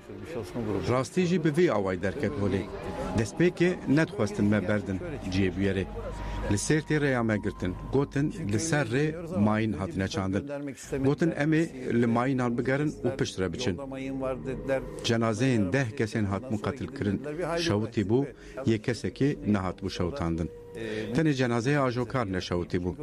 Ji ber ku dema êriş çê dibe direve û tê gulebaran kirin. Li gorî îddiayeke din jî kesên ku şewitîn dest û milên wan girêdayî di minibûsê de hatibûn rûniştandin. û loma jî nikarbûn bi reviyana. Malzemeyên şewitiyên ser wan jî radestê malbatên wan kiribûn. Me pirsî, gelo nasnamel ser wan nîn bû? Ji xwe pirskirêk jî ji wir derket. Dozger tê, daktûlaya xwe da tîne tevî zabitekî qeydê dike. Dipirse nasnameya wî li ku ye? Dibêjin li ser bû. Dema dibêje nasnameya wî li ser bû, çawişekî pispor tê û nasnameya 11 gundiyan ji berîka xwe derdixe û datîne sermasê. Ya rast ev nasname hemû li Qereqolê bûn. Kusa be ev 11 gundî jî li Qereqolê bûn. Me wê demê nûçeyek bi navê nasnameya Teflon naşewit te çêkir. Pir deng veda û ev derket olê. Koma Keskan û Sosyal Demokratên li Parlamentoya Awropayê pirsnameyek pêşkêş dikin. Dibêjin komara Tirkiye wê çawa bersivê bide agirbesta PKK. Ev rastî tevahiya çîrokê ye. Rojek beriya ev pirsname li Parlamentoya Awropayê bê nîqaşkirin gundî tên kuştin. Devleta Tirk derdikeve û dibêje PKK agirbestê bidawî kir. Ya rast noktaya ku hemû plangerî li ser hatiye çêkirin ev dere. Bifikirin. Nûnerên ajans û rojnameyên biyanî yên li Enqereyê dibin ciyebûyerê. Ji daîreya têkiliyên gel a fermandariya ser erkana giştiya Tirk jî albayek bi wan rabû. Ev plangeriyeke ku digêje heya serfermandariya giştî. Genelkurmay'a kadar uzanan bir tezgah. Bangavazî Avrupa vala darbixin. İlk nêzîkî PKK Kurda dibin bokê vala darbixin. Ki kes xwe nêzik neke, alîkariye neke, ki bikanin PKK tecrit bikin, ki bikanin tasfiye çebikin, qirkirine çebikin, komployu basa pêşxistin.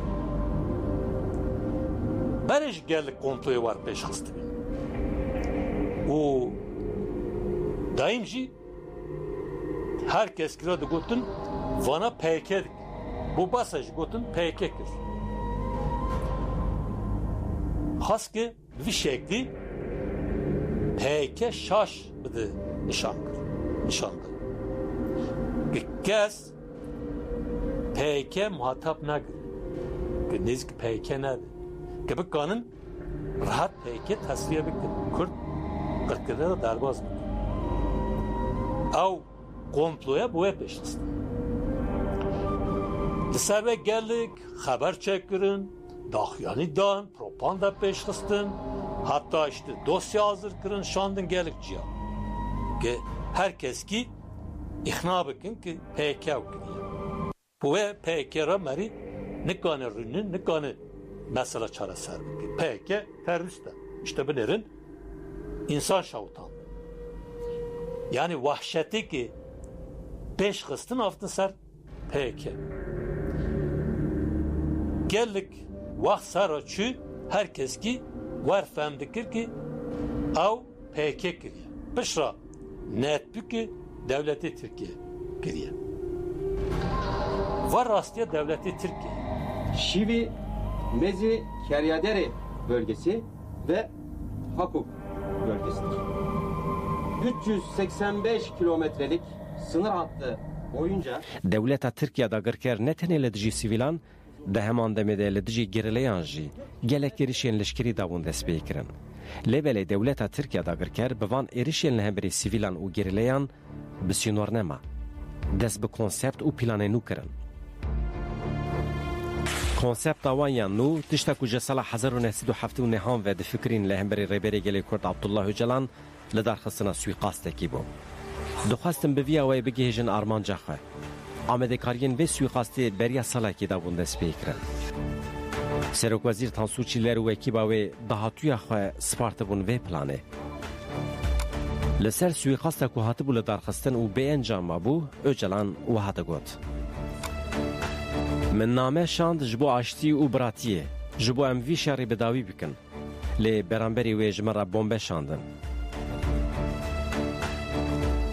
Öcalan ji sala 1970 nehan heta wê demê carê yekem bû bi êrişekî ewqas mezin re rûbirû mabû ku amedêkariyên wê di asta herêmî de bû. Di vê salê da şerê gerla xort bibî, gerla xort bibî.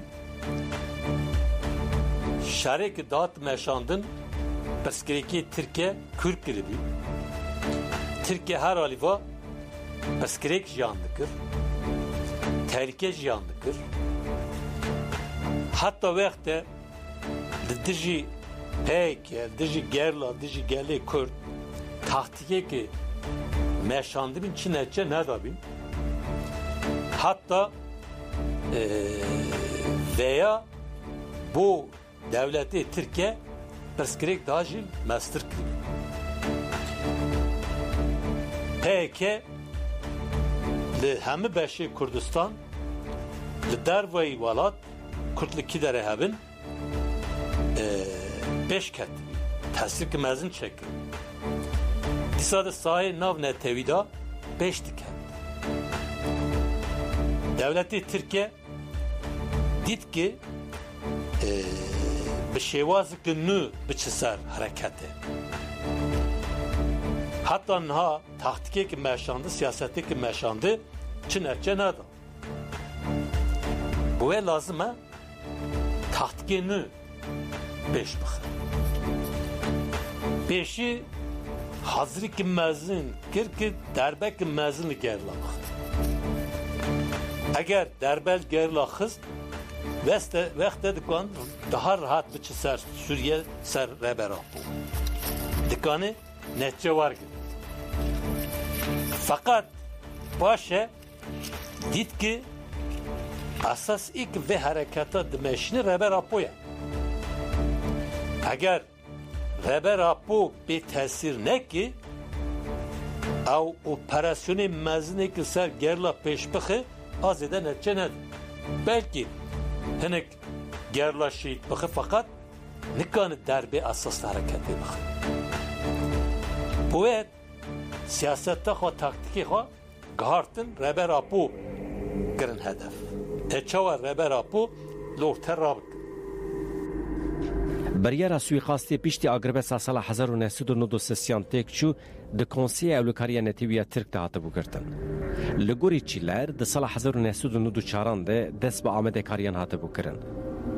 Di vê mijarê de hat gotin ku li Antalya kampeke taybet ya ji bo amedekariya suîqastê hatibû vekirin. Êrişa ku serkeşiya wê Daireya Şerê Taybet ya Tirk dikir, Mahmud Yıldırımê ku bi navê Kot Yeşîl jî cihê kirtibû. Wekê tê zanîn Yeşîl di kuştina gelek sivîlan de bi navê Jîtemê cihê kirtibû. Akubeta tetekêşê Jîtemê Yeşîl tu caran diyar nebû. Bu komplonun olduğu saatte biz merkez komite toplantısındaydık. Di dema vê komployê de em di civîna komîteya navendî de bûn. Em di civîna konseya leşkerî de bûn. Hemû fermandarên leşkerî û endamên me yên navendî amade bûn. Me bi rêbertiyê re hevdîtin dikirin. Rêbertî bi rêya telefonê bi me re axivî. Dûre dema ku bi yekî re dipeyivî telefon danî. Bi qasî 10 deqeyan bêdengî çêbû. Deng nehat. Bi her awayî mikrofon her tim vekirî bû. Me hemûyan guhdarî dikir. Dema ku teqîn diqewime rêbertî hewl dide fêm bike. Helbet dema teqîn çêbûr serok nelwire. Li dibistana dîn bû. Lê rêbertî dengê teqînê dibihîse. Navberek hat dayîn. Helbet wê demê me fêm nekir got çi diqewime. Em nizanin teqîn çêbûye yan na. Dûre rêbertî axaftina xwe berdewam kir. Wî nirxandinek kir. Piştre em hîn bûn ku dema rêbertî bi me re de axive wan bombeyek li dibistana Tirkî teqandiye. Lê wê demê rêbertî li dibistana Kurdî bû. Öncelikle Kürtçe okuldu o zaman.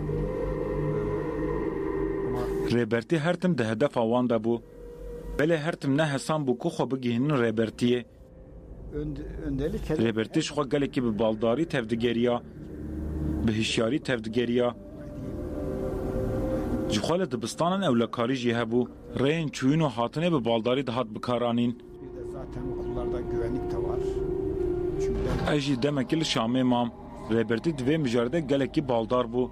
Helbet suîkasta li hember serokatiyê, suîkasta li hember tevgerê bû.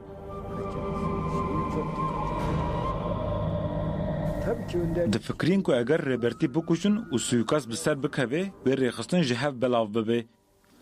Önderliği eğer katlederlerse, suikast başarılı olursa örgütün dağılacağını düşünüyorlardı. هولدانا سویخاستا کو جالی چیلری و اکیباوی و هاتبو کرن باوی کی جالی رقیبه و مسعود یلماز و حد شifre کرن هولدان اجبو سویخاسی به تو اوی بسر نکدن devleti Türkiye, milli Türkiye tane xan kani bi ve reberapu imhabik suikaste pek bini. Yekşi de xazın çukul Şam veya pek bini. Şam piçik parastiyej. Bu ve lazıma gelik devlet sazi istihbaratı pek ve karbikin gibikan ve hedefe pek bini. Türkiye veya organize kir. Ve gelik devlet da istihbarata de suikasti reber apu da cigirdi. O suikast xastın ki pekbinin vakti ki xastın pratikçi iki ve sürece de ciddi girtin li bende bin ki haberi imhakini reber apu var. Hatta işte Çiller dağyanik aykırbi davi kotibi ama mizgini ke nezik dabıdın falan. Mizgini abi. Biz gece yürütmeden birkaç arkadaşla öyle bir görev yolculuktaydık. O anda acilen bir telefon geldi. Bizim iş ilişkileri yetkililerinden etkisinde. Bi şev li gel çend havalên rêveberiye ji bo erkekê me rêwîtî dikir. Dûre ji ber pirsê me yê karên derve telefonek lezgîn ji min re hat. Axaftin û hevokên ku heval li aliyê din ê telefonê digot bi rastî jî mirov matmayî dikir. Digot Reutersê telefonê wî kiriye û gotiye ku êrîş li dijî rêbertê hatiye kirin. Ji Enqerê teqez hatine agahdar kirin ku êrîş serkeftî bûye û rêbertî miriye. Reuters dixwaze nûçeyê derbas bike. Ew dixwaze ku em jî pişt rast bikin. Em bi vî awayî hîn bûn. Dihat gotin ku bu yer nû ye. Herkes cemidî. Deng ji kesî dernediket. Helbet divê navberê de bala her kesî li ser min bû ka em ê çi bikin. Agahiyekî cidî bû. Her çi qas kesek bawer nekir jî nûçeyek cidî bû. Ji ber ku çavkanî Reuters bû û ew jî rêxistineke cidî ye. Dibêje ku wan nûçe ji Enqerê û rayedarên paye bilind wergirtine. Wê demê min hemû karên xwe sekinand û bi qada rêbertiyê re ketin têkiliyê. Herî dawî jî me agahî wergirt. Hevalan got bu yer rast e lê êrîş wekî ku dibêjin negihîşte armanca xwe. Ji qada rêbertiyê ev şîrovê jî hat kirin. Yani Enqereyê nûçe belav kiriye ew bêguman li bûyerê dinêrin. Ew difikirin ku êrîş wê teqez serkeftî be. Ji bo wê jî dixwazin saziyek ciddî ya wekî Reutersê bêyî ku encam bigirin nûçeyê ragihîne. Onlardan hemen doğru diye en ciddi bir kuruma, Reuters gibi ciddi bir kuruma haber yaptırıyorlar. Em mêvan bûn yani mektebeden mêvan bûn. Duwarê hewşê ew bixire bû wekî dî yani nêzik da teqiya bû me deng jî bihîstî bû bes emsa hemû jinav evê de bûn fikara da bûn. Me zanibû serok nêl were me ew zanibû bes dîsa jî fikar çê bû me re fikar çê bû ciyekî dî tiştek çê bû çê nebû çabû pişa hevala hatın xeberdan tiştek tune serokatê tiştek ew nebiye. Fakat ew suikasta vala derket.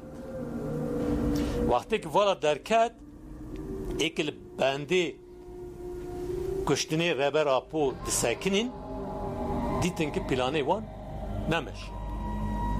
Çiller hatta işte go tabi Yılmaz ev işte malumata gihandı reber apu bu ev pek nahat. Var şikayet kir.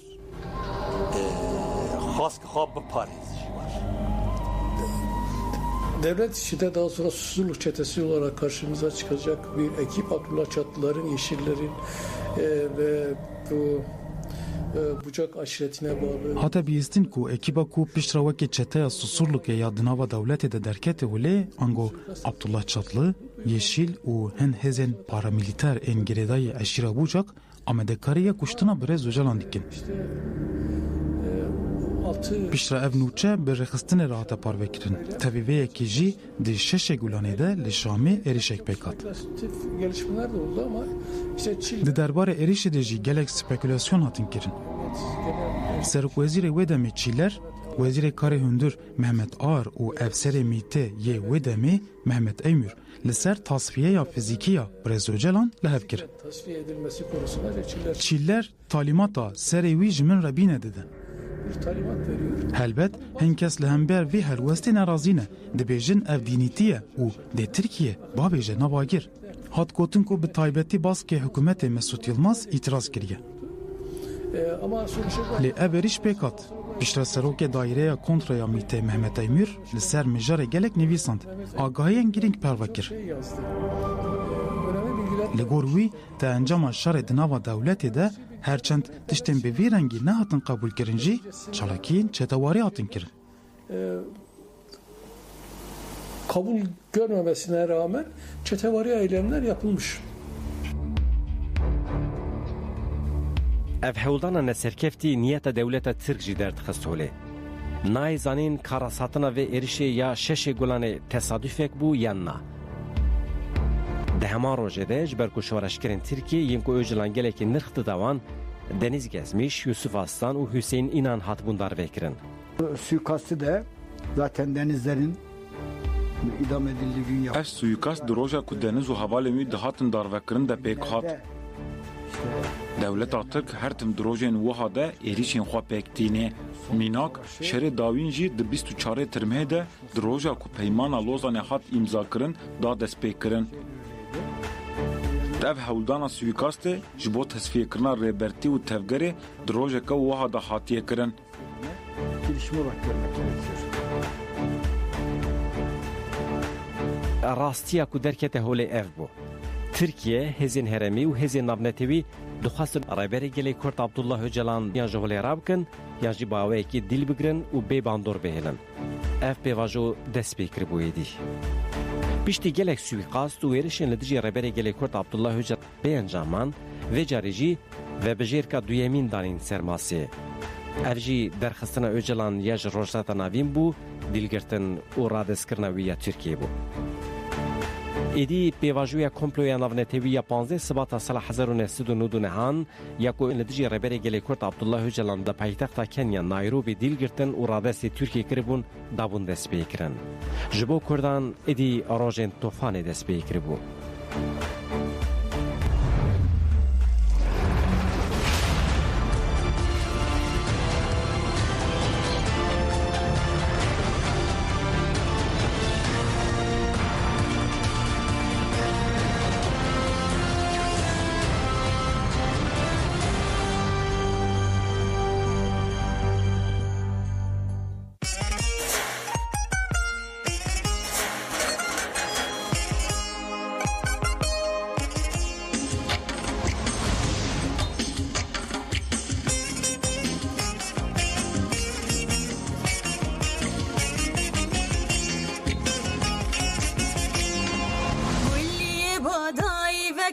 برزي سر بهاجينا كل بعضاي بكى برزي سر بهاجينا بسردو من العند بردا وكسونا بجدينا بسردو من العند بردا وكسونا بجدينا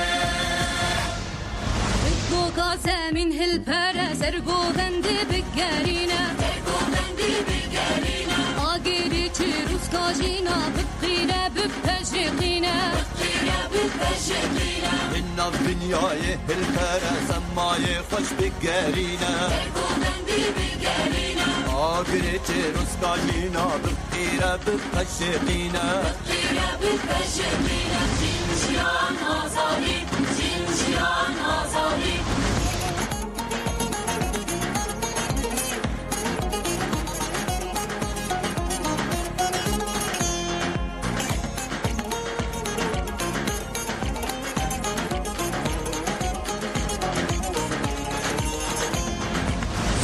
بسكن بردا بربي وقعالاي ببهلينا وقعالاي ببهلينا سرهل دب سر فرازي تخت زور دس بالروخينا تخت زور دس بالروخينا زلفو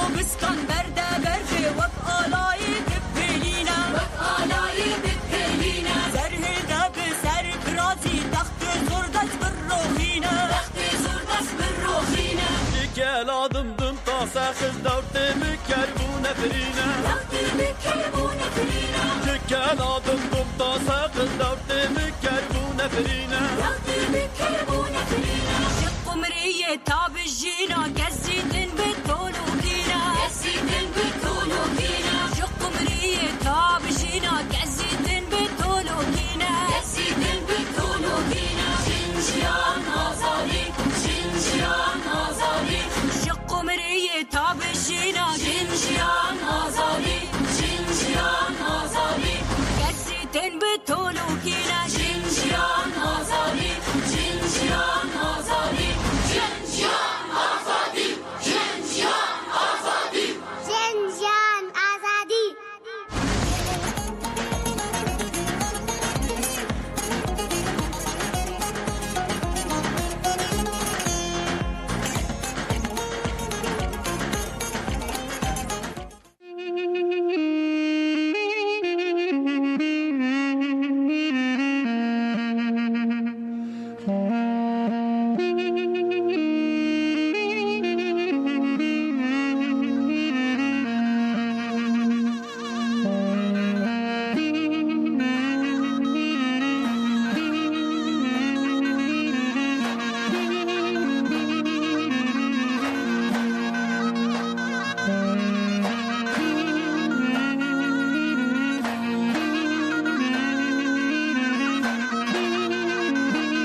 شایک رجارو ولا سروت شایب وتواب الشروب هيك داداني قريلاي قارمانو عسكري تركي بدبختو وهجارو لقومه ودامو ودلم هوالا نملبي بشري دقر نوا داوري داقر كران دندر ميان ديان كنا وشلال وبيقان ووان بقيمتان دكونا وشين وقريان وقربيوانو ري ري ري ورورو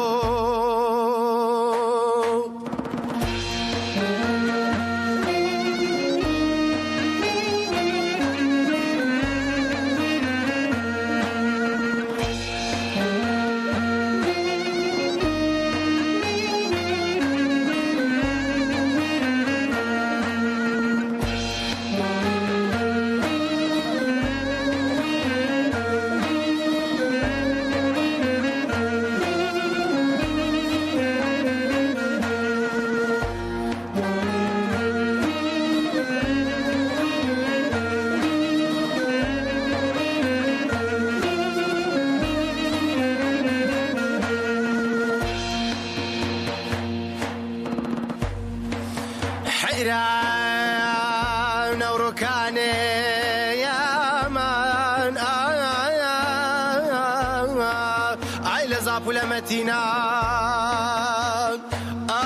وهوالا نملا سربي بيرو راماني بيرو ربري كردان دكنوا برخدان ودلم كاكي نبرا درينا خزمينا من بوان شر خباتان سنار حد نيما بل داخو خفتي اوام زورن بوان بكويان بونا توا بخاين ودوستي تركان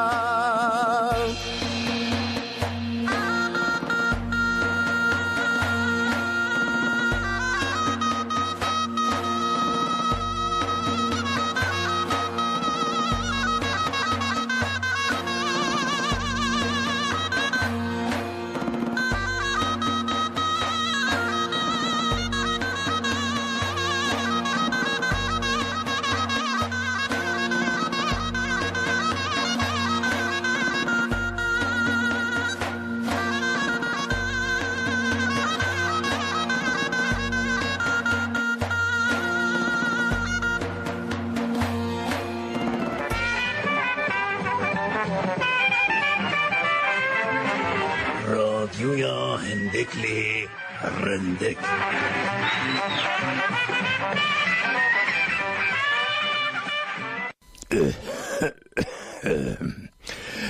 رادیو کدارین رادیو جارنا ها نحمو جاری رادیو سر بخویا هندک لیرندک روش باش مرحبا السلام علیکم چه حاله حالینی یکالی سرکنداله انش خوش حاله آمن حالینی یکالی سرکنداله جبوک و حشکت روژه او نخوشی ما نخوشی گریپ و مریپ و اوانا مینان عوری اسسری خود زورم خوم و رازان یختر سر ایش و وی آلیگیش میجو به حال دوام کلوما هفتیا بهوری از نهات بوم یعنی مخونه هاوید بواردی هاوردی از نخوش کت بوم نهوجی صدی حشتی همان شی بو یعنی سری سالی مکو مجبورن ام ناچارن پوزیتیو بن اگر نخوشی بن مجبورن زوزو خوچی کن جبوکو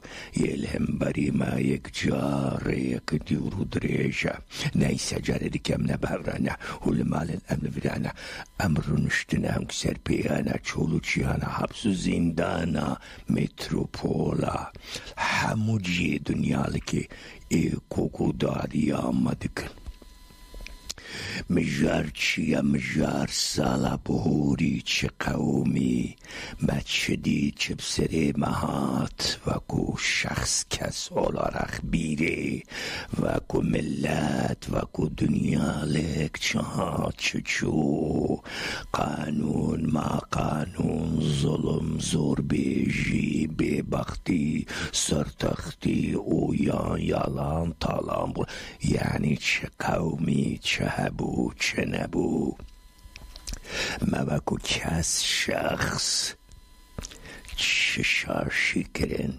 شاشی گلوب و سالا تازه و نو جمراد بن درس و عبرت و ازمون آن گلک جارا سر سالا یا روژین تایگ بون مروهنک قراراد دا وکو کس وکو شخص از فلان بکم از فلان ناکم از وی بریاره بدم از وی بریاره نادم یعنی روژکی باشه کم مروهنک قرارا بده طابع همو روژه مروفت کار لیدی سازی بهانه که خویا کری هیا برچاوه مرو مثلا 2009 بری 14-15 سالا پیشکی کلسترول منسترول به مرحبو یعنی ببریان رازی سپوره بکم وی سالی راحتان هوان 14 سالا هفته 3 روز 4 روز اگه کورج الاسمان ببارن او سپور بردوامه کلسترول دکشن چو و زوق و مطلق ماده و اندروفین و کی خوشی و حال و سرحال بونجی بیک و خوی مه مرو سرخوش دکه پشتی سپوره او بردوام یعنی 2015 مثلا بر یارمدا ایدی شکراس بی بچاو ماوتشتی بنخوم اگه بو به شکر اگه نبوجی مویجه تشتک ولو تشتک شرناتی هبلی شکراس بی نه یوخ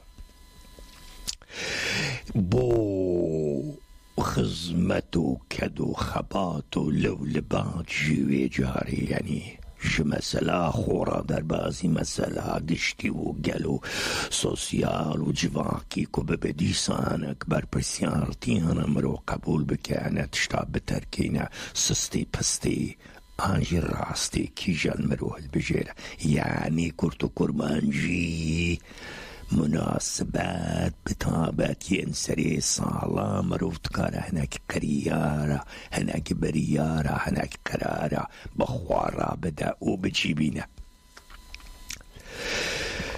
گلو دنیا لکی چه قومو سالکی خوش نه سالکی خوش نبو سالکی شر و کشه شر اوکراین و روسیا بردواب شر اسرائیل فلسطین اسرائیل حماس بردوام بو هات چو دوام دکی شر اوکراین و روسیا نکت بن سیا شر و داویه او شربو پیوان معیار کدیسا دمو دزگاه و دولت دنیا لکی بچاوکی و کویل مسلا ننیره هناك قبداي ظالم وزور بيجن سرتخت يبهزي نبريز بو آلي خورات كيشان بيجن سرچوبي غاوا بدي مي غامشه بو آلي قادين راد كيشه هركز بو آلي خود كشين ريخستنا نطوين طوان دي هات كبريارا بدا مسلا فيتو همزانن فيتو قانونا دارستان يا جنگلا كي بهيزا او قرار ده اويدي همو يالان تالان و بالانا درهقا کردین بلنگاس بدهان جارا بیبختی کشتن مادین کمیا سالوی آلی هر روز ظلم و زور بیجیان که ترکیه دکه بمباران دکه جی سویل اویان بویان بیدنگ گر هیچ گداری کرنتن او دریتی بدو چاوادیتن بردوامه شنجار birleşmiş milletler و فلان و بلان خواستن دک بریار و تشتا بدن بو وی شر داوی امریکا وی آلین وی تو قانونا دارستانا قانونا قبدای و کلگایا او تشتان نهشتن ام و دنیالکش خبر چاوه تشتا بدو شاب بیجن بانا کدو هوایا چفت ستاندار مسئله دنیرن انورن سربشین کردستانی روشالات کردستانی یعنی ایران هر وصا بردواما شاول دنیا لکی آلوزی و کشمه چید که بو کرداشی بپنبو سری خلکی دبره ببختان و یالان و تالان و درواها پری چند روژا دیسا چند گنجین بلنگاز ارمیه داردا کرن بشا کردا هری زول ایران داردا کرنا گوتن ارمیه چند کساتن داردا کرن بزانن صدا نوتون کردن به بهانه نزانم جاسوس اسرائیل نزانم به بدیل ها او دلیل همو یالان دره و تبعیز و بتشافکی و کفتو ندیتنو یعنی ظلم و زور بیجیا کل ایران ادماشا بتای بدرقا کرداسه دبله مضاعف شنین یعنی دو سیجار الحمو جیا مزنترو برفروانتره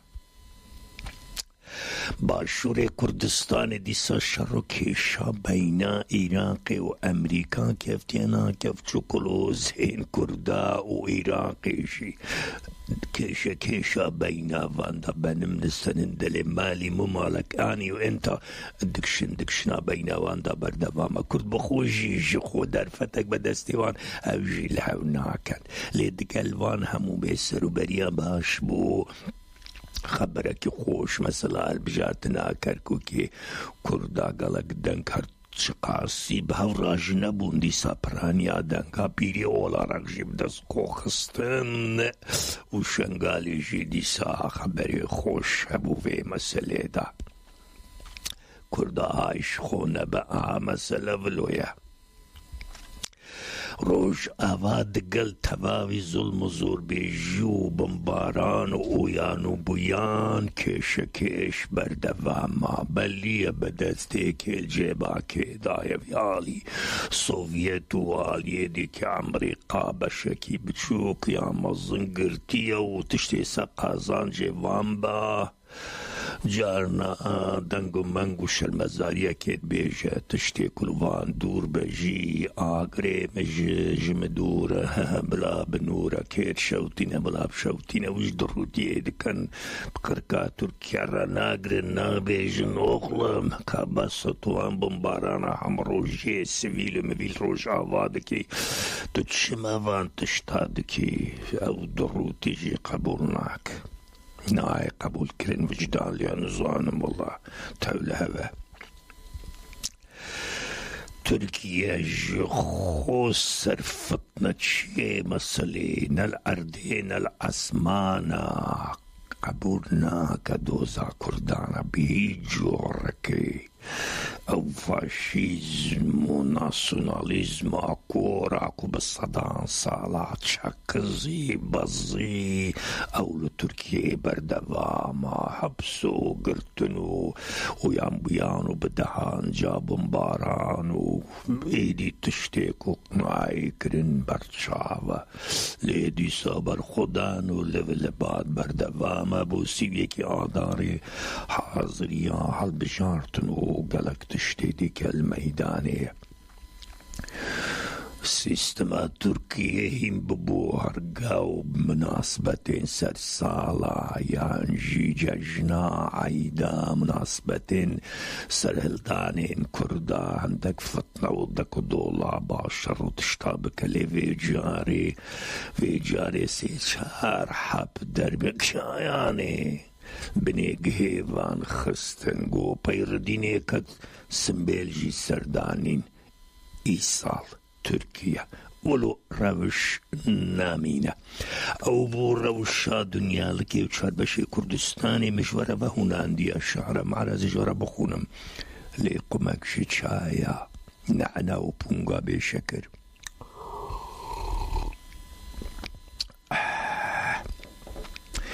إيصال جي شو نفك بار قالوا ما تشكر قهار خست قهاوك تجربة شاشا نكندي ساحة آلي به سستوبست ما تشنكر پاشتا خست بو سالاني و تزا هايدي خورد بلزو بزا جم خو بدن بريارة شاشي نبن دوباره روشاوی دنیای فایده که زرار دای به هفچون و دکشن شر چقاس دنیا گرته بر شر روس و اوکراینا دوام کر بینا لنگو مینا بری شی درکت کم خبری کت بن سیا شر تزه یه اسرائیل حماس الغزه دیسا پیوانا وجدانی بأشکر درکت میدانی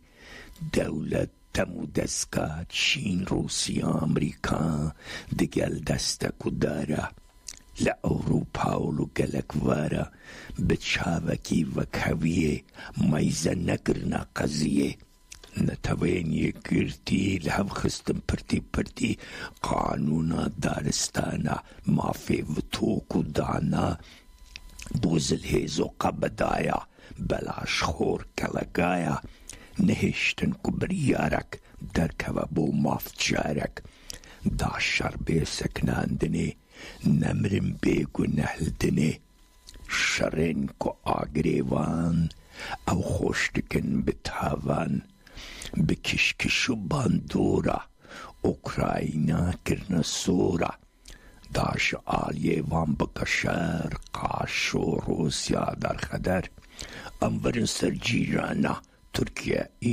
ایرانا سوریه جخوبلیه دسته کل جیبا کیا عراق تقا جانا نرم جانا رقا کشان امریکا ایران روشا وان کریه ویران یک لنعلی یک بزماری کرد خستنا ناو قماری ناهیلم کو کرد یک دنگ بی قار شر و جنگ گلوان بجین وکهوی به مافیکو برواند کوی تابه که ماسی کرداش حیال اردا بردا انورن سری ایرانی خاپاندن فریودانی پیپم بویاد برن سر بيكو ببين الزرر بارا كردا اعداما ضعفو طلقو داما بريد شن روجل ارميه شن كل دار دكريه سوچك بيبن بفرا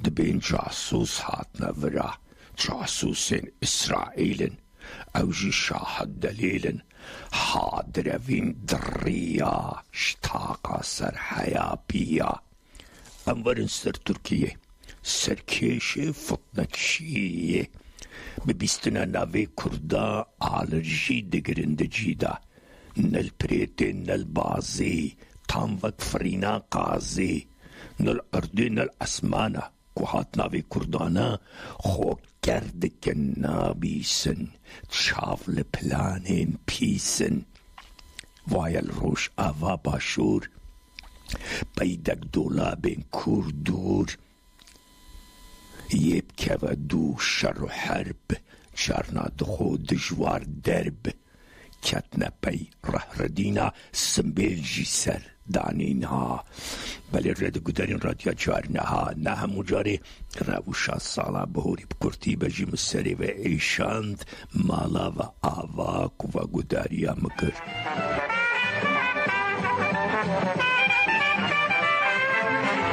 رادیویا هەندێک لێ ڕندێک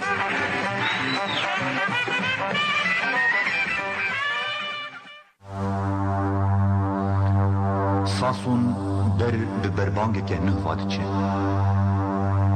ده تکوشینا رزگاریا نتویا همدمی ده که دبن پیشنگیا پارتیا کارکرین کردستان دا پیشوا دچه جیاین ساسون جی جنهوا کهنی و روبارین خوا دار و دویین خوا نوال و بانیین خوا کرن بنگهین خورد جبو بارگهین شورچی جبو پیشمرگهین کردستانی ساسون دیسا به بجن و بالا پارتیزانان به آلین کسک و سهر و زر این ده دستین واندا به سرانسری خملی چیاین ساسونه تم و تم بونه وارو هلینین لهنگین گلیمه سال 1985 دیروکا طول هلدان روپل نه وکرن دی جیانا گلیمه دا پیش واچونه که بر به بربانگ نه و خواه سردست کرن حشت ره هوالن لهن و هوگر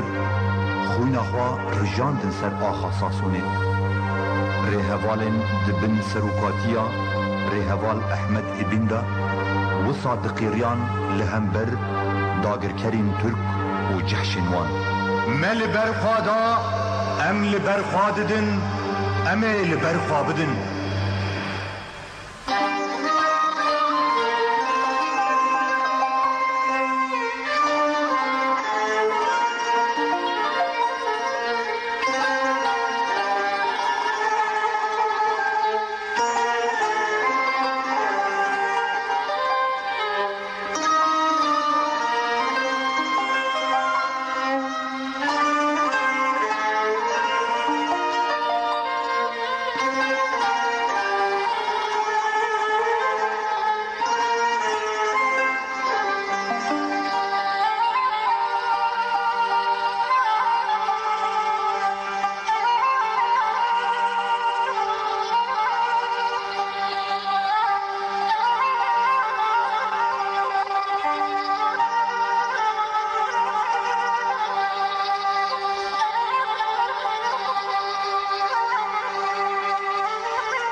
خبر کاتیج دیار ساسون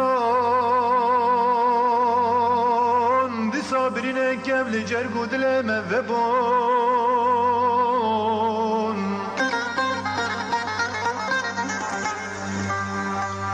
خبر کاتیج دیار ساسون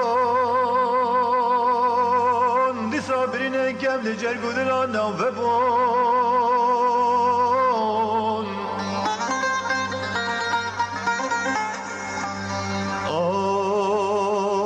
بردای هنابو دلانه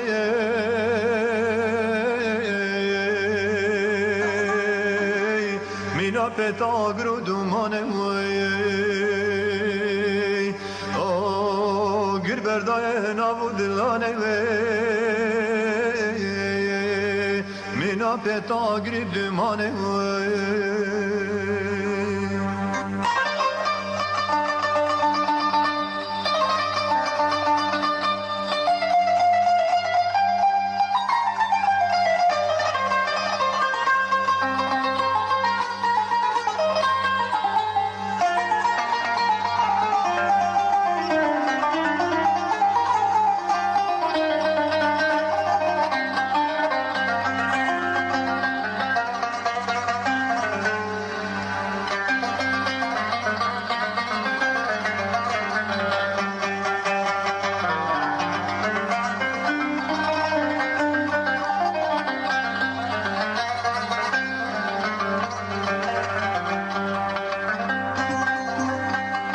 Şayet sasune digirte berfu duman